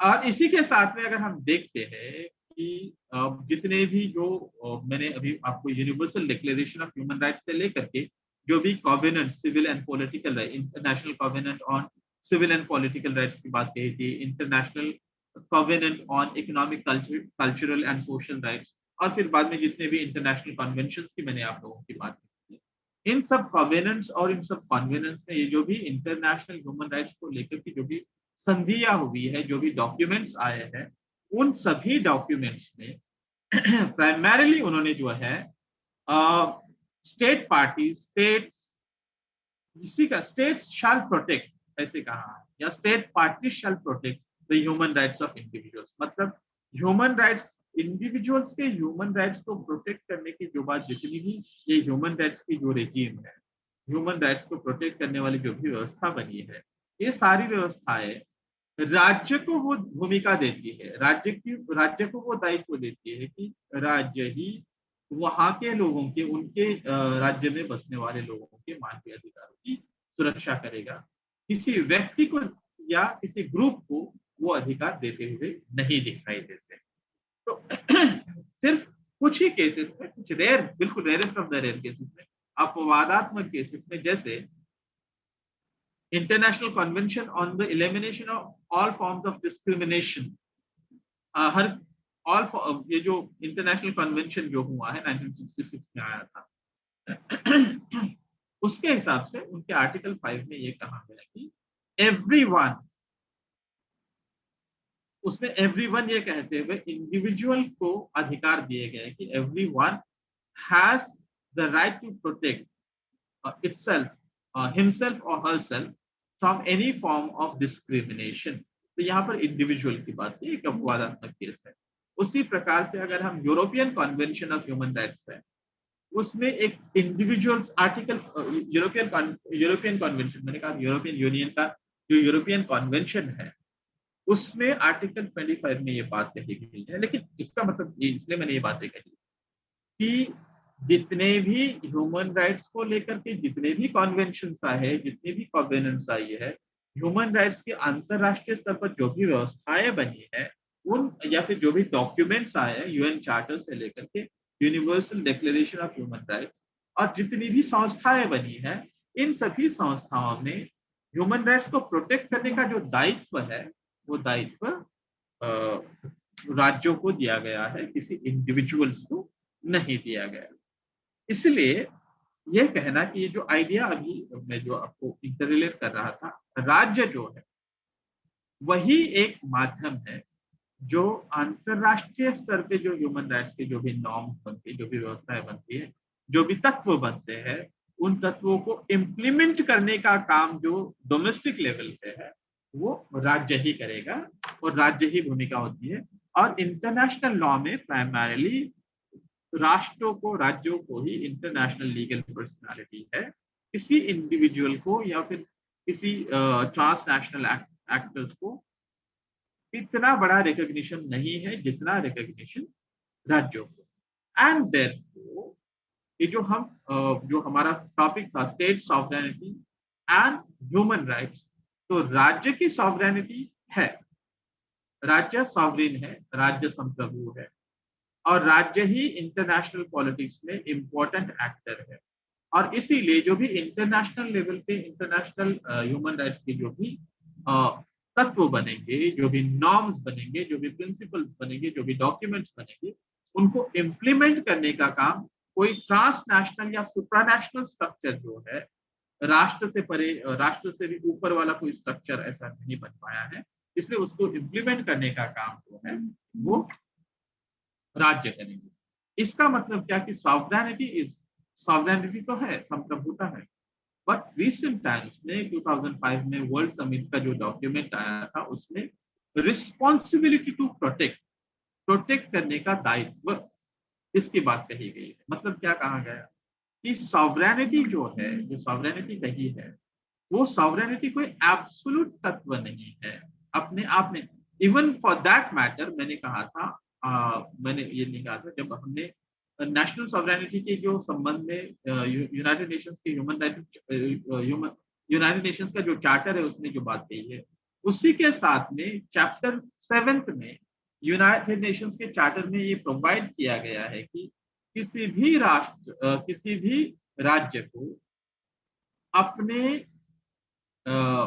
मतलब इंटरनेशनल पीस एंड सिक्योरिटी को अगर वो डिस्टर्ब कर रहा है, तब जाकर के उसकी इंटरनेशनल, उसकी जो सॉवरेनिटी है, उसकी संप्रभुता है, जो आर्टिकल 2 में मैंने कहा था, या फिर आर्टिकल 52 में मैंने आप लोगों को बताया था यूनाइटेड नेशंस चार्टर के, वो एब्सोल्यूट नहीं है। अगर वो इंटरनेशनल पीस एंड सिक्योरिटी को अगर डिस्टर्ब कर रहा है तो United Nations under the banner of United nation security council, संयुक्त राष्ट्र संघ सुरक्षा परिषद के माध्यम से उस राष्ट्र के खिलाफ एक्शन लेगा।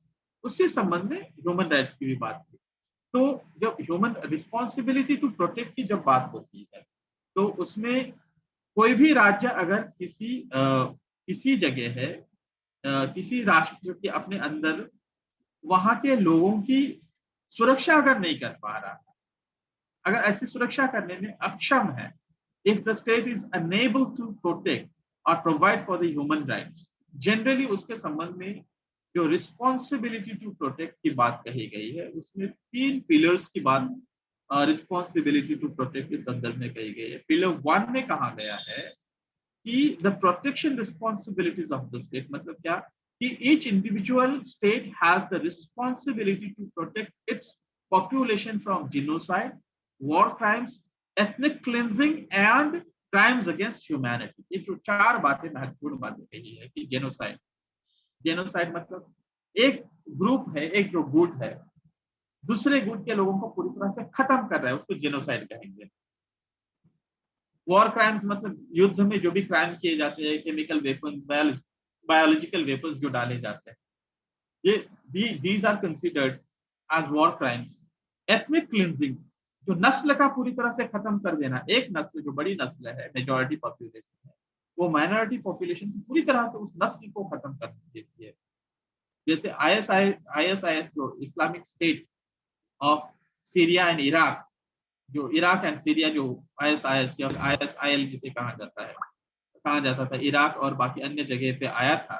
इराक और लीबिया के बहुत सारे हिस्सों में जो राका में उन्होंने अपनी कैपिटल सिटी बनाई थी, उन लोगों ने क्या किया कि वहां पे शियाओं को, याजदी कम्युनिटी के लोगों को पूरी तरह से खत्म करना शुरू कर दिया।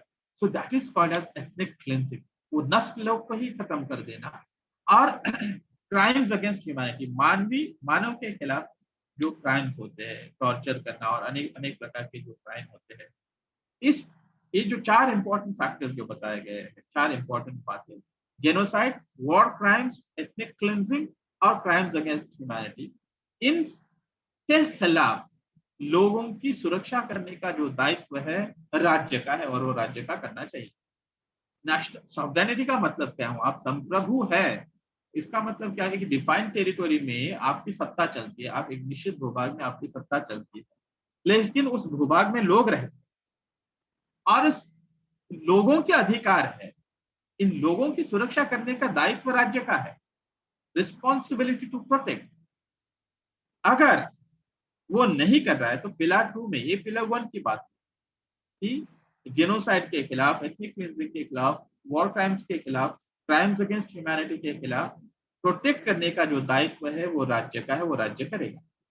अगर ऐसा राज्य नहीं करता है तो पिलर 2 में international assistance and capacity building, तो ऐसा नहीं हो रहा है तो इंटरनेशनल कम्युनिटी जो है वो एक मदद करेगी आपको जो भी आर्थिक मदद लगती है, मिलिट्री की मदद लगती है, आपको कैपेसिटी बिल्ड करेगी, ताकि इस प्रकार का जो दूसरा गुट है जिस प्रकार लोगों को खत्म कर रहा है या फिर अराजकता फैलाए हुए है, उस गुट के साथ आमना सामना करने में आपकी मदद हो। तो that assistance would be extended by the international community। और तीसरी बात, अगर ये भी नहीं हुआ, इसका मतलब क्या हुआ कि मैं खुद ही खत्म करना चाह रहा हूँ, I myself want to kill all the people, मैं खुद ही खत्म करना चाह रहा हूँ, तो मुझे अब देखो क्या होता है कि जो सोया हुआ है उसको जगाया जा सकता है, लेकिन जो सोए बिना ही सोने का ढोंग कर रहा है उसको कैसे जगाया? तो ये यहाँ पर थर्ड पिलर आता है, timely and decisive collective response. So if any state is manifestly failing in its protection responsibilities, then states should take collective action to protect the population। तो अगर कोई भी राज्य विलिंगली अनेबल नहीं, अनेबल मतलब वो अनेबल है, अशक्त है, तो उसको मदद की जा सकती है, लेकिन वो खुद ही चाहता है कि वो एथनिक क्लींजिंग, दूसरे नस्ल के लोगों को खत्म करना चाहता है, वो सरकार खत्म करना चाहती है, तो फिर ऐसी परिस्थितियों में international community United nation security council के माध्यम से डिसाइसिव एक्शन लेंगी, आपके खिलाफ एक्शन लेंगी। जैसे लीबिया में वो जो मोहम्मद गद्दाफी था, उसके खिलाफ जैसे एक्शन ली गई, ISIS के खिलाफ जो एक्शन ली गई, ऐसे जो एक्शंस जो है जिसमें रवांडा, बुरुंडी, कोसोवो, ऐसे जो इंटरनेशनल डार्फर, ये जो भी अंतरराष्ट्रीय विवाद रहे हैं, इन सब विवादों के संदर्भ में जो एक्शन ली गई है वो रिस्पॉन्सिबिलिटी टू प्रोटेक्ट, जिसको हम कह सकते हो एब्सोल्युटली ह्यूमन राइट्स कॉन्टेक्स्ट में नहीं आता है, लेकिन 2005 के बाद में ये रिस्पॉन्सिबिलिटी टू प्रोटेक्ट की आइडिया भी जहाँ आती है कि इंटरनेशनल कम्युनिटी, कोई राज्य अपने दायित्वों में अगर चूक कर रहा है, अपने दायित्वों का निर्वहन अगर ठीक से नहीं कर पा रहा है, नहीं करना चाहता है, जानबूझकर नहीं करना चाहता है, तब उसके सरकार के खिलाफ इंटरनेशनल कम्युनिटी एक्शन लेगी। और इसका प्रॉब्लम ये है कि जो भी इंटरनेशनल कम्युनिटी के नाम पे हम कहते हैं, तो वो कौन करता है? नेटो मतलब कौन है? यूनाइटेड स्टेट्स ऑफ अमेरिका और जो यूरोप के देश, उनके जहां पर हित दिखते हैं वहां पर वो एक्शन लेते हैं, जहां पर हित नहीं वो एक्शन लेते हैं। इसीलिए जो स्टेट्स है उनमें अल्ट्रुइस्टिक भाव को लेते हुए, मतलब इसको नकारा नहीं जा सकता, जो इदी अमीन या पॉल पॉट, इन लोगों ने जिस प्रकार से लोगों का नरसंहार किया है, इस बात को नकारा नहीं जा सकता। जो तालिबान के रिजिम में हुआ या फिर टू एन एक्सटेंट अगर इराक में हुआ, इस बात को भी नकारा नहीं जा सकता है कि कैसे अपने ही लोगों के खिलाफ उन्होंने केमिकल वेपन्स का इस्तेमाल करते हुए उनका सत्यानाश करने की कोशिश की है। इस बात को नकारा तो नहीं जा सकता है, लेकिन एक्शन ये अल्ट्रुइस्टिक होनी चाहिए। जहां पर आपके हित दिखते हैं, आपको जो तेल की खदानें दिखती है तो वहां पर आप एक्शन लेते हैं, जहां पर तेल की खदानें नहीं दिखती है वहां पर एक्शन नहीं लेते। ऐसा नहीं होना चाहिए। And therefore though it is the responsibility of international community to pressurize the governments को प्रेशराइज करने की जो जिम्मेदारी है वो इंटरनेशनल कम्युनिटी की है, लेकिन उसका इम्प्लीमेंटेशन प्राइमरीली जहां तक संभव हो राज्यों को ही करना होगा। एंड देयरफॉर नेशनल सॉवरेनिटी, और एक बात है कि ये इंटरनेशनल कम्युनिटी की जो बात करते हैं तो अन्य राज्यों की ही हमने अब तक बात की है, या इंटरनेशनल कम्युनिटी की जब बात करते हैं तो civil society organisations, primarily NGOs, non governmental organisation, जैसे एमनेस्टी इंटरनेशनल हुआ, ह्यूमन राइट्स वॉच हुआ, और बाकी जो डॉक्टर्स विदाउट बॉर्डर्स और बाकी इस प्रकार के इंटरनेशनल जुडिशियल कमीशन, इस प्रकार की जो भी संस्थाएं हैं जो ह्यूमन राइट्स को लेकर अंतरराष्ट्रीय स्तर पे काम करती है, वो संस्थाएं भी इंटरनेशनल कम्युनिटी का हिस्सा बनती है और वो भी सरकार पे एक पॉजिटिव प्रेशर लाने में अपनी भूमिका निभाती है। And therefore, the national sovereignty and human rights are not contradictory, but they are complementary. State is the one, the state happens to and remains to be the important actor responsible for implementing the human rights at domestic. मैं यहाँ पर रुकता हूँ। आपने मुझे बड़े धैर्य के साथ सुना, इसलिए मैं आपका बहुत आभारी हूँ। आपके क्वेश्चंस होंगे तो उस पर हम डिस्कशन कर सकते हैं। Thank you.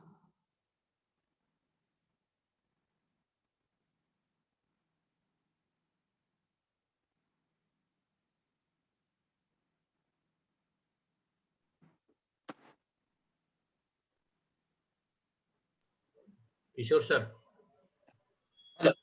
हो नेक्स्ट सुरू करून द्या ना, 11:30 होत आहेत, कोणाचा प्रश्न असेल बघा एखादी। हा धन्यवाद सर।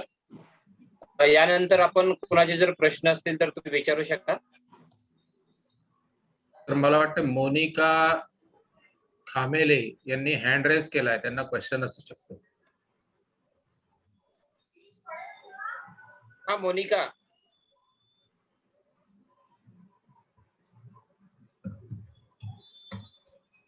Hello sir. हाँ Ankit. Hello sir, good morning. हाँ गुड मॉर्निंग सर, माझा क्वेश्चन आहे सर, आता जे G7 ची मीटिंग झाली सर, हाँ त्यामध्ये असं म्हणजे USA आणि USA ने प्रपोजल मांडला होता की चायनामध्ये जो ह्युमन राईट्सचं व्हायोलेशन चालू आहे, तर त्यामध्ये भारताने सुद्धा म्हणजे सपोर्ट करायला पाहिजे नव्हता। तर मग याबद्दल सर तुमचं मत मला जाणायचं होतं। मी तेच म्हणालो की international politics is guided by the realism, जो वास्तववादी जो दृष्टिकोन आहे त्या दृष्टिकोनानेच आंतरराष्ट्रीय राजनीतीमध्ये राष्ट्र राज्य आपली आंतरराष्ट्रीय जो नीती असते किंवा विदेश नीती असते ते निर्धारित करत असतात। आता जे युनायटेड नेशन्स म्हणजे G7 ची जी कॉन्व्हेल मध्ये जो मीटिंग झालेली आहे त्याच्यामध्ये त्यांनी सिनजॅंगचा जो इश्यू आहे किंवा सिनजॅंग नावाचा जो प्रॉव्हिन्स आहे चायनामध्ये आणि तिथे ह्युमन राईट्सचे जे व्हायोलेशन होते त्याच्या संदर्भात त्यांनी आवाज उठवायला सुरुवात केली। पण युनायटेड स्टेट्स म्हणजे त्याला एक ऑल्ट्रुइस्टिक दृष्टिकोन असू शकतो, पण दुसरी गोष्ट अशी आहे की युनायटेड स्टेट्स ला चॅलेंज करण्यासाठी आंतरराष्ट्रीय राजनीतीमध्ये आजच्या घडीला कोण आहे तर चायना आहे, त्यामुळे चायनाला ते टार्गेट करण्याचा प्रयत्न करतो। आता आपण चायना सोबत इमिजिएट बॉर्डर शेअर करतो, जे युनायटेड स्टेट्स फार दूर आहे, इंडिया चायनाच्या फार शेजारी। इंडियाची इकॉनॉमिक अँड मिलिटरी प्रिपेअर्डनेस आणि चायनाची इकॉनॉमिक अँड मिलिटरी प्रिपेअर्डनेस हा जो आहे याच्यामध्ये अंतर आहे, आणि त्यामुळं आपण अननेसेसरी शेजारी फार जास्त वाद करून घेणार नाही ह्या हिशोबाने म्हणून आपण त्याला दुजोरा देणार नाही। म्हणजे वास्तव त्याला एक अल्ट्रुइस्टिक काय म्हणतात त्याला नॉर्मॅटिव्हली काय करायला पाहिजे तर सिनजॉंग नावाचा प्रॉव्हिन्स असो किंवा तिबेट असो, तिथे चायना मोठ्या प्रमाणात ह्युमन राईट्सचं व्हायोलेशन करते, ते त्याला नकारण्याचं कारणच नाही। पण असं असतानाही आपण डायरेक्टली त्यांच्याशी दो हात करू शकतो का, प्रश्न असा आहे। त्यामुळं हे सगळं करत असताना प्रत्येक राष्ट्राला आपल्या जे काय म्हणतात त्यांच्या सिक्युरिटी रिलेटेड, त्यांच्या इकॉनॉमीशी संबंधित आणि सिक्युरिटीच्या संबंधित त्यांचे जे काही कन्सिडरेशन्स असतात ते पण महत्वाचे असतात. त्यामुळेच मी म्हणालो की रिस्पॉन्सिबिलिटी टू प्रोटेक्ट जेव्हा गोष्ट होते, आपण जेव्हा बोलतो त्याच्याबद्दल, तर रिस्पॉन्सिबिलिटी टू प्रोटेक्ट ही नियमित म्हणजे अल्ट्रुइस्टिक ज्याला आपण म्हणतो की निष्पक्ष आणि निस्पृहपणे नसते. त्याला त्यांचे सिक्युरिटी आणि बाकी सामरिक इम्प्लिकेशन्स पण त्याला असतात. हा निशांत सुरते, तुमचा पण प्रश्न आहे. हा हॅलो सर, विवेकानंद सर नमस्कार तुम्हाला. नमस्कार. नमस्कार. याचं खूप चांगल्या पद्धतीने तुम्ही ह्युमन राईट्स वर सांगितलं सर, इंटरनॅशनल नॅशनल पद्धती आणि सॉव्हरेनिटीला धरून. सर माझा एक सामान्य प्रश्न आहे, संरक्षणाची जबाबदारी आणि मानवतावादी हस्तक्षेप यांच्यातील फरक काय असू शकतो सर? हे जे रिस्पॉन्सिबिलिटी टू प्रोटेक्ट आणि आपण त्याला ह्युमॅनिटेरियन इंटरव्हेन्शन असं इंग्लिशमध्ये म्हणतो. रिस्पॉन्सिबिलिटी टू प्रोटेक्ट मी सांगितलंय की 2005 नंतर जे आलेलं आहे, पण त्याच्यामध्ये 3 पिलर्स मी सांगितले. पहिल्यांदा की राज्याची ही भूमिका आहे की राज्यांनी आपल्या लोकांना एथनिक क्लिन्झिंग, वॉर क्राईम्स किंवा जेनोसाइड अशा प्रकारच्या ज्या मोठ्या प्रमाणात लोकांचं कत्ले आम करतात, अशा काही जी गोष्टी असतील, एखादा ग्रुप असेल किंवा असली कोणती म्हणजे मिलिटरी जरी असेल किंवा पोलीस जरी असेल, तर त्यांच्या विरुद्ध कार्यवाही करायला पाहिजे ही पहिला. दुसरी गोष्ट, जर राज्य ते करू शकत नसेल तर त्याला इंटरनॅशनल असिस्टन्स दिलं जाईल. पण राज्य म्हणजे कोण? तर राज्य कोण चालवतं? राज्य काय अमूर्त आहे, ऍबस्ट्रॅक्ट कल्पना आहे, ती अमूर्त कल्पना. राज्याला चालवणारी फोर्स कोणती आहे? तर फोर्स आहे गव्हर्नमेंट. राज्य म्हणजे मुळात गव्हर्नमेंट चालवते राज्य. गव्हर्नमेंट जे म्हणेल ते राज्याचं, म्हणजे ते मग कुठल्याही प्रकारचं गव्हर्नमेंट का असेना, डेमोक्रॅटिक गव्हर्नमेंट असो किंवा डिक्टेटोरियल गव्हर्नमेंट, आपण त्याला हुकुमशाहीचं सरकार असो, ते कोणी असो, राज्य सरकार चालवतं. म्हणून जर सरकार स्वतःच त्याच्यामध्ये संलिप्त असेल आणि सरकारच जर हे लोकांना मारून टाकत असेल, वांशिक नरसंहार करत असेल, तर अशा परिस्थितीमध्ये ही जी भूमिका आहे, ही जे दायित्व आहे, इंटरनॅशनल कम्युनिटीचं होतं. त्यामुळे त्याला इंटरनॅशनल कम्युनिटी त्याच्या विरुद्ध ऍक्शन घेते. ह्याला तर असा हे युनायटेड नेशन्सच्या माध्यमातून झालेलं आहे.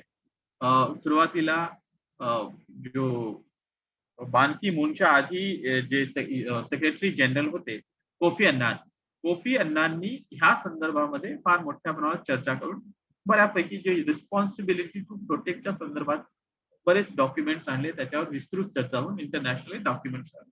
मग बान की मूननी पण ती आयडिया पुढे नेली. पण हे सगळं करत असताना त्याच्यावर पण जसं जो ब्राझीलच्या त्यावेळच्या ज्या राष्ट्राध्यक्ष होत्या दिल्मा रावसेफ, आता त्या नाही राहिल्या, दिल्मा रावसेफ म्हणून त्या बाई होत्या, त्याने रिस्पॉन्सिबिलिटी टू प्रोटेक्ट हे आवश्यक आहे, ठीक आहे, तुम्ही रिस्पॉन्सिबिलिटी टू प्रोटेक्ट करताय ही चांगली गोष्ट आहे, पण रिस्पॉन्सिबिलिटी वाईल प्रोटेक्टिंग हे पण महत्वाचं. म्हणजे तुम्ही लोकांचं संरक्षण करत असताना तुमची रिस्पॉन्सिबिलिटी आहे, ते पण महत्वाचं आहे. म्हणजे काय, तर तुम्ही रिस्पॉन्सिबिलिटी प्रोटेक्टच्या नावाखाली काय करतात, तुम्ही ड्रोननी अटॅक करणार, खूप मोठ्या प्रमाणात क्लस्टर बॉम्बिंग करणार आणि मोठ्या प्रमाणात बॉम्ब टाकणार. तर त्याच्यामध्ये फक्त काही ते जे टेररिस्ट ग्रुप असतात किंवा जे एथनिक क्लिन्झिंग करणारे जे ऍक्टर्स असतात तेच मारणार नाहीत, सामान्य माणसं पण मारतात. त्यामुळं हे सगळं करत असताना तुम्हाला बेसिक प्रिकॉशन्स घेतल्या पाहिजे आणि त्या संबंधात पण एक व्यापक चर्चा व्हायला पाहिजे, असा पण एक विचार पुढे आला, प्रायमरी दिल्मा रोसेफ आणि बऱ्याच डेव्हलपिंग कंट्रीजच्या माध्यमातून. ह्युमॅनिटेरियन इंटरव्हेन्शनच्या बाबतीत असं आहे की ह्युमॅनिटेरियन इंटरव्हेन्शन फार नेगेटिव्ह स्वरूपामध्ये होतं आणि ही ह्युमॅनिटेरियन इंटरव्हेन्शन ही प्रायमरली युनायटेड नेशन्सच्या माध्यमातून व्हायला पाहिजे. तर आपण जर इराकमध्ये जर बघितलं तर ते त्याला म्हटलं की ह्युमॅनिटेरियन इंटरव्हेन्शनचं नाव, किंवा अफगाणिस्तानमध्ये जी काय ऍक्शन घेतली गेली ते ह्युमॅनिटेरियन इंटरव्हेन्शनचं नाव. म्हणजे त्याला असं आहे की ते म्हटले की तिथे बायोलॉजिकल वेपन्स आहेत, जैविक हत्यारं आहेत, काय म्हणतात त्याला की रासायनिक हत्यारं आहेत, केमिकल वेपन्स आहेत, आणि त्या नावाखाली त्यांच्या सामरिक हितांचं संरक्षण करण्यासाठी म्हणून त्यांनी काय केलं की ह्युमॅनिटेरियन इंटरव्हेन्शनचं नाव त्याला दिलं आणि त्या देशांच्या विरोधात कार्यवाही करायला सुरुवात केली. ती निस्पृह कार्यवाही नाही होती असं म्हणतात. जसं एक नॉर्म चॉम्स्की च्या एका लेखामध्ये आणि त्यांच्या भाषणामध्ये पण ते म्हणालेले आहेत की अमेरिकेचे फार मोठे विचारक आहेत नॉम चॉम्स्की. ते म्हणाले की जेव्हा 1971 मध्ये ही ह्युमॅनिटेरियन इंटरव्हेन्शन भारताने केलं, म्हणजे वेस्ट पाकिस्तानची जी आर्मी होती ती बांगलादेश म्हणजे बेंगॉली बोलणाऱ्या मुसलमानांवर आणि तिथे राहणाऱ्या हिंदूंवर त्यांचा जो नरसंहार चालवला होता, तेव्हा इंदिरा गांधीजींनी आपली भारतीय सेना तिथे पाठवून त्याला जो ह्युमॅनिटेरियन इंटरव्हेन्शन करून त्यांना लिबरेट केलं, त्यांना स्वतंत्र केलं बेंगॉली लोकांना. वेस्ट पाकिस्तानच्या म्हणजे पठाणी, सिंधी आणि पंजाबी आर्मीतल्या लोकांना त्यांच्या ज्याच्यापासून लोकांना वाचवलं, तेव्हा अमेरिकेने त्याचा विरोध केला. एवढंच काय तर अमेरिकेने भारताच्या विरोधामध्ये इंडियन ओशन मध्ये जो एअरक्राफ्ट कॅरियर पाठवला होता, म्हणजे ज्याच्यावर प्लेन असतील असा मोठा जहाज, जसं आपला INS विराट होता, तर तशा पद्धतीचे जे जहाज होती ती त्यांनी पाठवली. तशाच पद्धतीने 1979 मध्ये व्हिएतनामनी जेव्हा जे पॉलपॉटची रेजिम होती, त्या पॉलपॉटच्या रेजिमच्या विरोधात जी कार्यवाही केली त्याला पण अमेरिकेने विरोध केला. म्हणजे आणि मग तुम्ही पाहिजे त्या हिशोबाने तुम्हाला ते पाहिजे तिथे तुम्ही ह्युमॅनिटेरियन इंटरव्हेन्शनच्या नावाखाली तुम्ही कार्यवाही करता आणि जिथे आवश्यक आहे तिथे करत नाही. अशा पद्धतीने त्याची एक टीका होत असते. रिस्पॉन्सिबिलिटी टू प्रोटेक्ट कडे बघण्याचा दृष्टिकोन सकारात्मक आहे. ह्युमॅनिटेरियन इंटरव्हेन्शन कडे बघण्याचा जो दृष्टिकोन आहे जरा नकारात्मक. चला धन्यवाद सर. यानंतर कोणाचे प्रश्न असतील तर सरांसोबत कॉन्टॅक्ट करून पण तुम्ही संपर्क साधू शकता. आपले खूप खूप आभार सर. अतिशय नम्रपणे शब्दाची व संकल्पाची सुरेख मांडणी करून समर्पक उदाहरणास आपण केलेल्या राज्याचे सार्वभौमत्व व मानवाधिकार या विषयावर आपण केलेले आजचे भाष्य म्हणजे अप्रतिम एक ग्रंथाचा नमुनाच आहे. आपलं अमूल्य मार्गदर्शन आम्हाला चिरकाल स्मरणात राहतील. त्याबद्दल आपण एकूणच विभिन्न विचारधारेची गुंफण करीत विषयावर विस्तृत सखोल विवेचन केले ते खरोखरच अस्मरणीय राहणार. आमच्या विद्यार्थ्यांना आपले व्याख्यान एक बौद्धिक खाद्याची एक नवीन पर्वणीच आहे. अशाच वेगवेगळ्या विषयावर मार्गदर्शन करून आमच्या एकूणच ज्ञानात भर घालण्यासाठी आपण सदैव आमच्या सोबत असणारच या आशेसह पुनश्च धन्यवाद देतो आणि आपल्या प्रति आभार व कृतज्ञता व्यक्त करतो. धन्यवाद. यानंतर आमचे आधारस्तंभ व आम्हा सर्वांचे प्रेरणास्थान आमच्या कार्यक्रमाचे अध्यक्ष प्राचार्य डॉक्टर सुजित मेत्रे सर. सरांच्या संदर्भात सांगायचं झालं तर कविवर्य सुरेश भट एका ठिकाणी म्हणतात, दुःख जरी मिळाले तरी नील होऊन जाईल मी, मृत्युंजय मृत्यूचे गीत नवे गाईन मी. असे सदैव ऋतुजा जपणारे व्यक्तिप्रवण व्यक्तिमत्व म्हणजे आमचे आदरणीय प्राचार्य डॉक्टर सुजित मेत्रे सरांनी मार्गदर्शनासाठी व अध्यक्षीय भाषणासाठी आमंत्रित करतो. आदरणीय आजच्या कार्यक्रमाचे अध्यक्ष सुजित मेत्रे सर. धन्यवाद नेताब सर.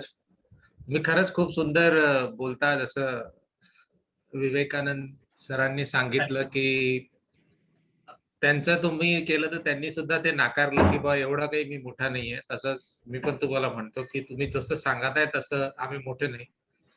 तुमचे गुरुवर्य ज्याला आपण म्हणतो संदीप तुंडुरवार सर, ज्यांच्या मार्गदर्शनाखाली हे सगळं चालू आहे, I think he is the person who is taking this right. जर आपण म्हणतोय की मागच्या 10 वर्षापासून ही परंपरा सुरू आहे अखंडितपणे, त्याचाच अर्थ आहे की या परंपरेत माझा तसा काही सहभाग नाही, right. Just I am being part of it and I am enjoying it, right. Thank you sir for inviting me to this particular session. आणि जसं सरांनी सांगितलं की बौद्धिक होतं, वैचारिक खाद्य मिळालेलं आहे. Yes, we are thinking on that line. जे सर बोलत असताना मला जाणवलं त्याच्यातलं म्हणजे 11व्या स्लाइड मध्ये मी पुष्कळ वेळाचा विचार करत होतो की जेव्हा राईट राईट राईट राईट असं येतं तर ड्युटी कुठे येणार आहे किंवा रिस्पॉन्सिबिलिटी कुठे येणार आहे. ठीक आहे, तर ह्युमन राईट्सचं प्रोटेक्शन करायचं आहे. Yes, right. तर जे मला या संदर्भात समजलं त्याबद्दल मी तुम्हाला अगदी थोडक्यात सांगतो आणि then we can close it down. जसं आपण सांगतो की we should have researchers bend of mind. आपण रिसर्च पॅथॉलॉजीचं वर्कशॉप सुद्धा करतो आहे.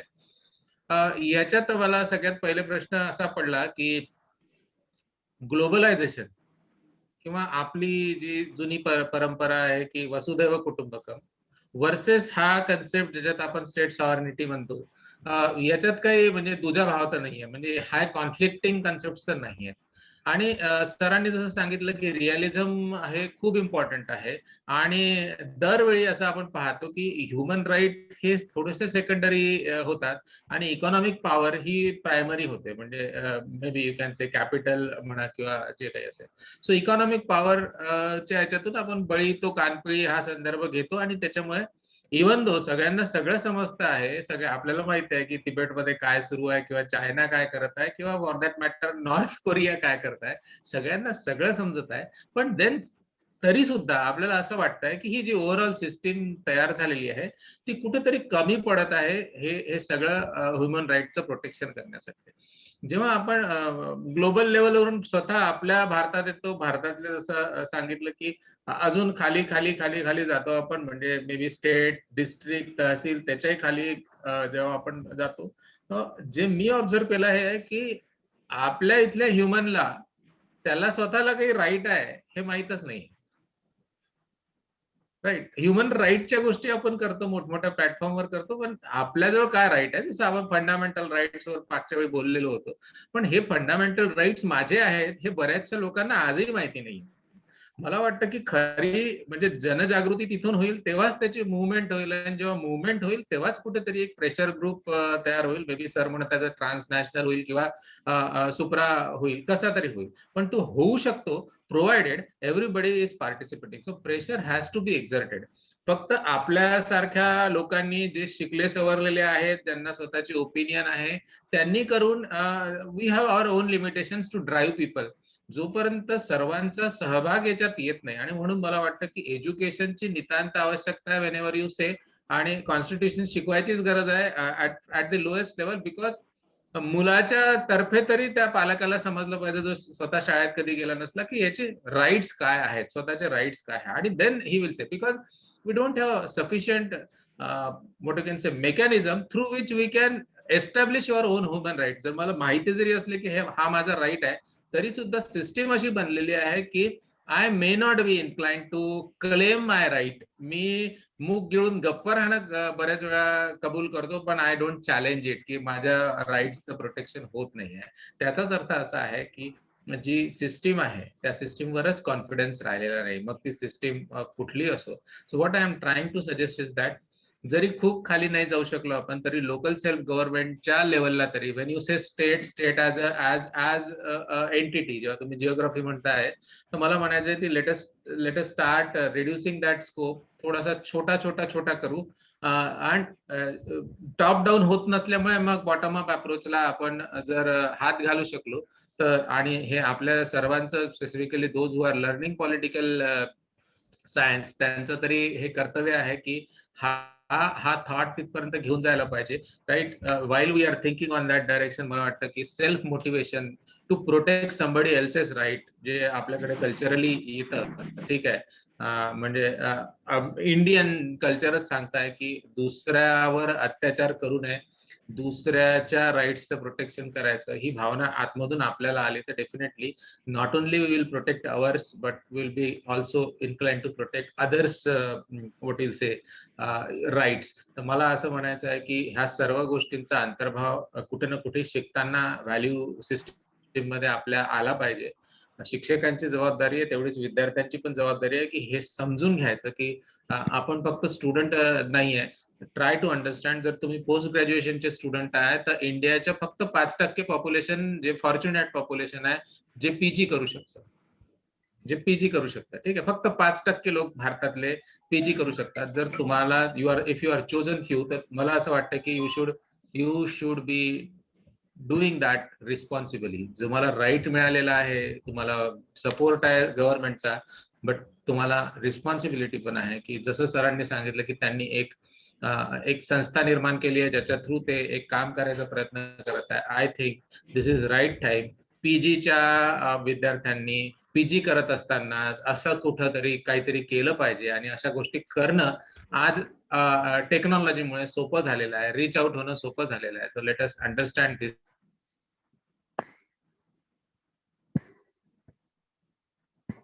धन्यवाद सर. आपल्या मार्गदर्शनाने आम्हाला एक नवीन वर्ड प्राप्त झाले आणि सर आम्ही विभागाच्या माध्यमातून आणि तुमच्या मार्गदर्शनाखाली असे कार्यक्रम फंडामेंटल राईटच्या संदर्भात असतील किंवा फंडामेंटल ड्युटीच्या संदर्भात असतील नागपूरमध्ये किंवा असे विभागाच्या मार्फत आम्ही राबवण्याचा प्रयत्न करू, नक्कीच प्रयत्न करू. आपली विचारसरणी आम्हाला नेहमीच जगण्याची एक नवीन प्रेरणा आणि उमेद देत असते सर. आपल्या छायेखाली आम्ही अनेक छोटी वृक्ष अशा पद्धतीने निर्माण करत जाऊ. आपल्या आजच्या या अध्यक्षीय भाषणातून एकच विषयाचा सारांश आपल्या अगदी सोप्या शब्दात मांडला, त्याबद्दल मी तुमचे खूप खूप धन्यवाद सर. यानंतरचा आजच्या कार्यक्रमाचा शेवटचा टप्पा आभार प्रदर्शनासाठी मी आमंत्रित करतो आमच्या विभागाचे प्राध्यापक भास्कर वाघाडे सर.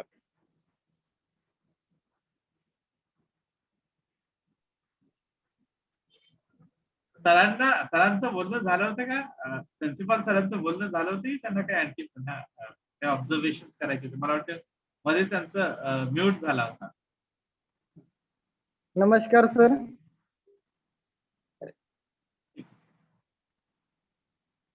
हॅलो. हा सर, किशोर आवाज सर. येते. आवाज येते. सर्वांना नमस्कार. मी भास्कर वगाळे. आज व्याख्यानमालेचा पहिला दिवस आणि आजचा व्याख्यानाचा शेवटचा टप्पा म्हणजेच आभार प्रदर्शनाचा. आणि आभार प्रदर्शनाकरिता मला प्राचारण केल्याबद्दल प्राध्यापक किशोर नैताम सरांना खूप बोला सर, धन्यवाद. आवाज येतोय. आजच्या कार्यक्रमाचे प्रमुख पाहुणे म्हणून लाभलेले प्राध्यापक विवेकानंद नरताम सरांनी राज्याची सार्वभौम सत्ता आणि मानवाधिकार या विषयावर केलेली चर्चा ही खरंच आंतरराष्ट्रीय पातळीवरील राजकीय अभ्यासांची आणि ज्ञानार्जनाची एक मेजवानीच म्हणायला हरकत नाही. नरताम सरांकडनं ही आम्हाला जवळपास प्रत्येक वर्षी मिळत असते. सरांनी ज्याप्रमाणे मानव अधिकारांची संकल्पना ही मर्मिक, सोप्या आणि सरळ भाषेत उलगडून दाखवली, तसेच मांडणी करत असताना मानव अधिकारांचा सिद्धांत आणि व्यवहार यावरही सर्वांचे लक्ष केंद्रित त्यांनी केलंय. तसेच आंतरराष्ट्रीय पातळीवरील मानव अधिकारांबाबत कशा पद्धतीने सुधारणा करता येईल यावरही सरांनी शिफारशी सुचवलेल्या आहेत. अतिशय उपयुक्त आणि महत्वपूर्ण केलेल्या मांडणीमुळे निश्चितच आमच्या ज्ञानात भर पडेल. त्यासोबतच सरांनी खूपच छान पद्धतीने इथे मांडणी केलेली आहे. सरांचे खूप खूप मी आभार व्यक्त करतोय.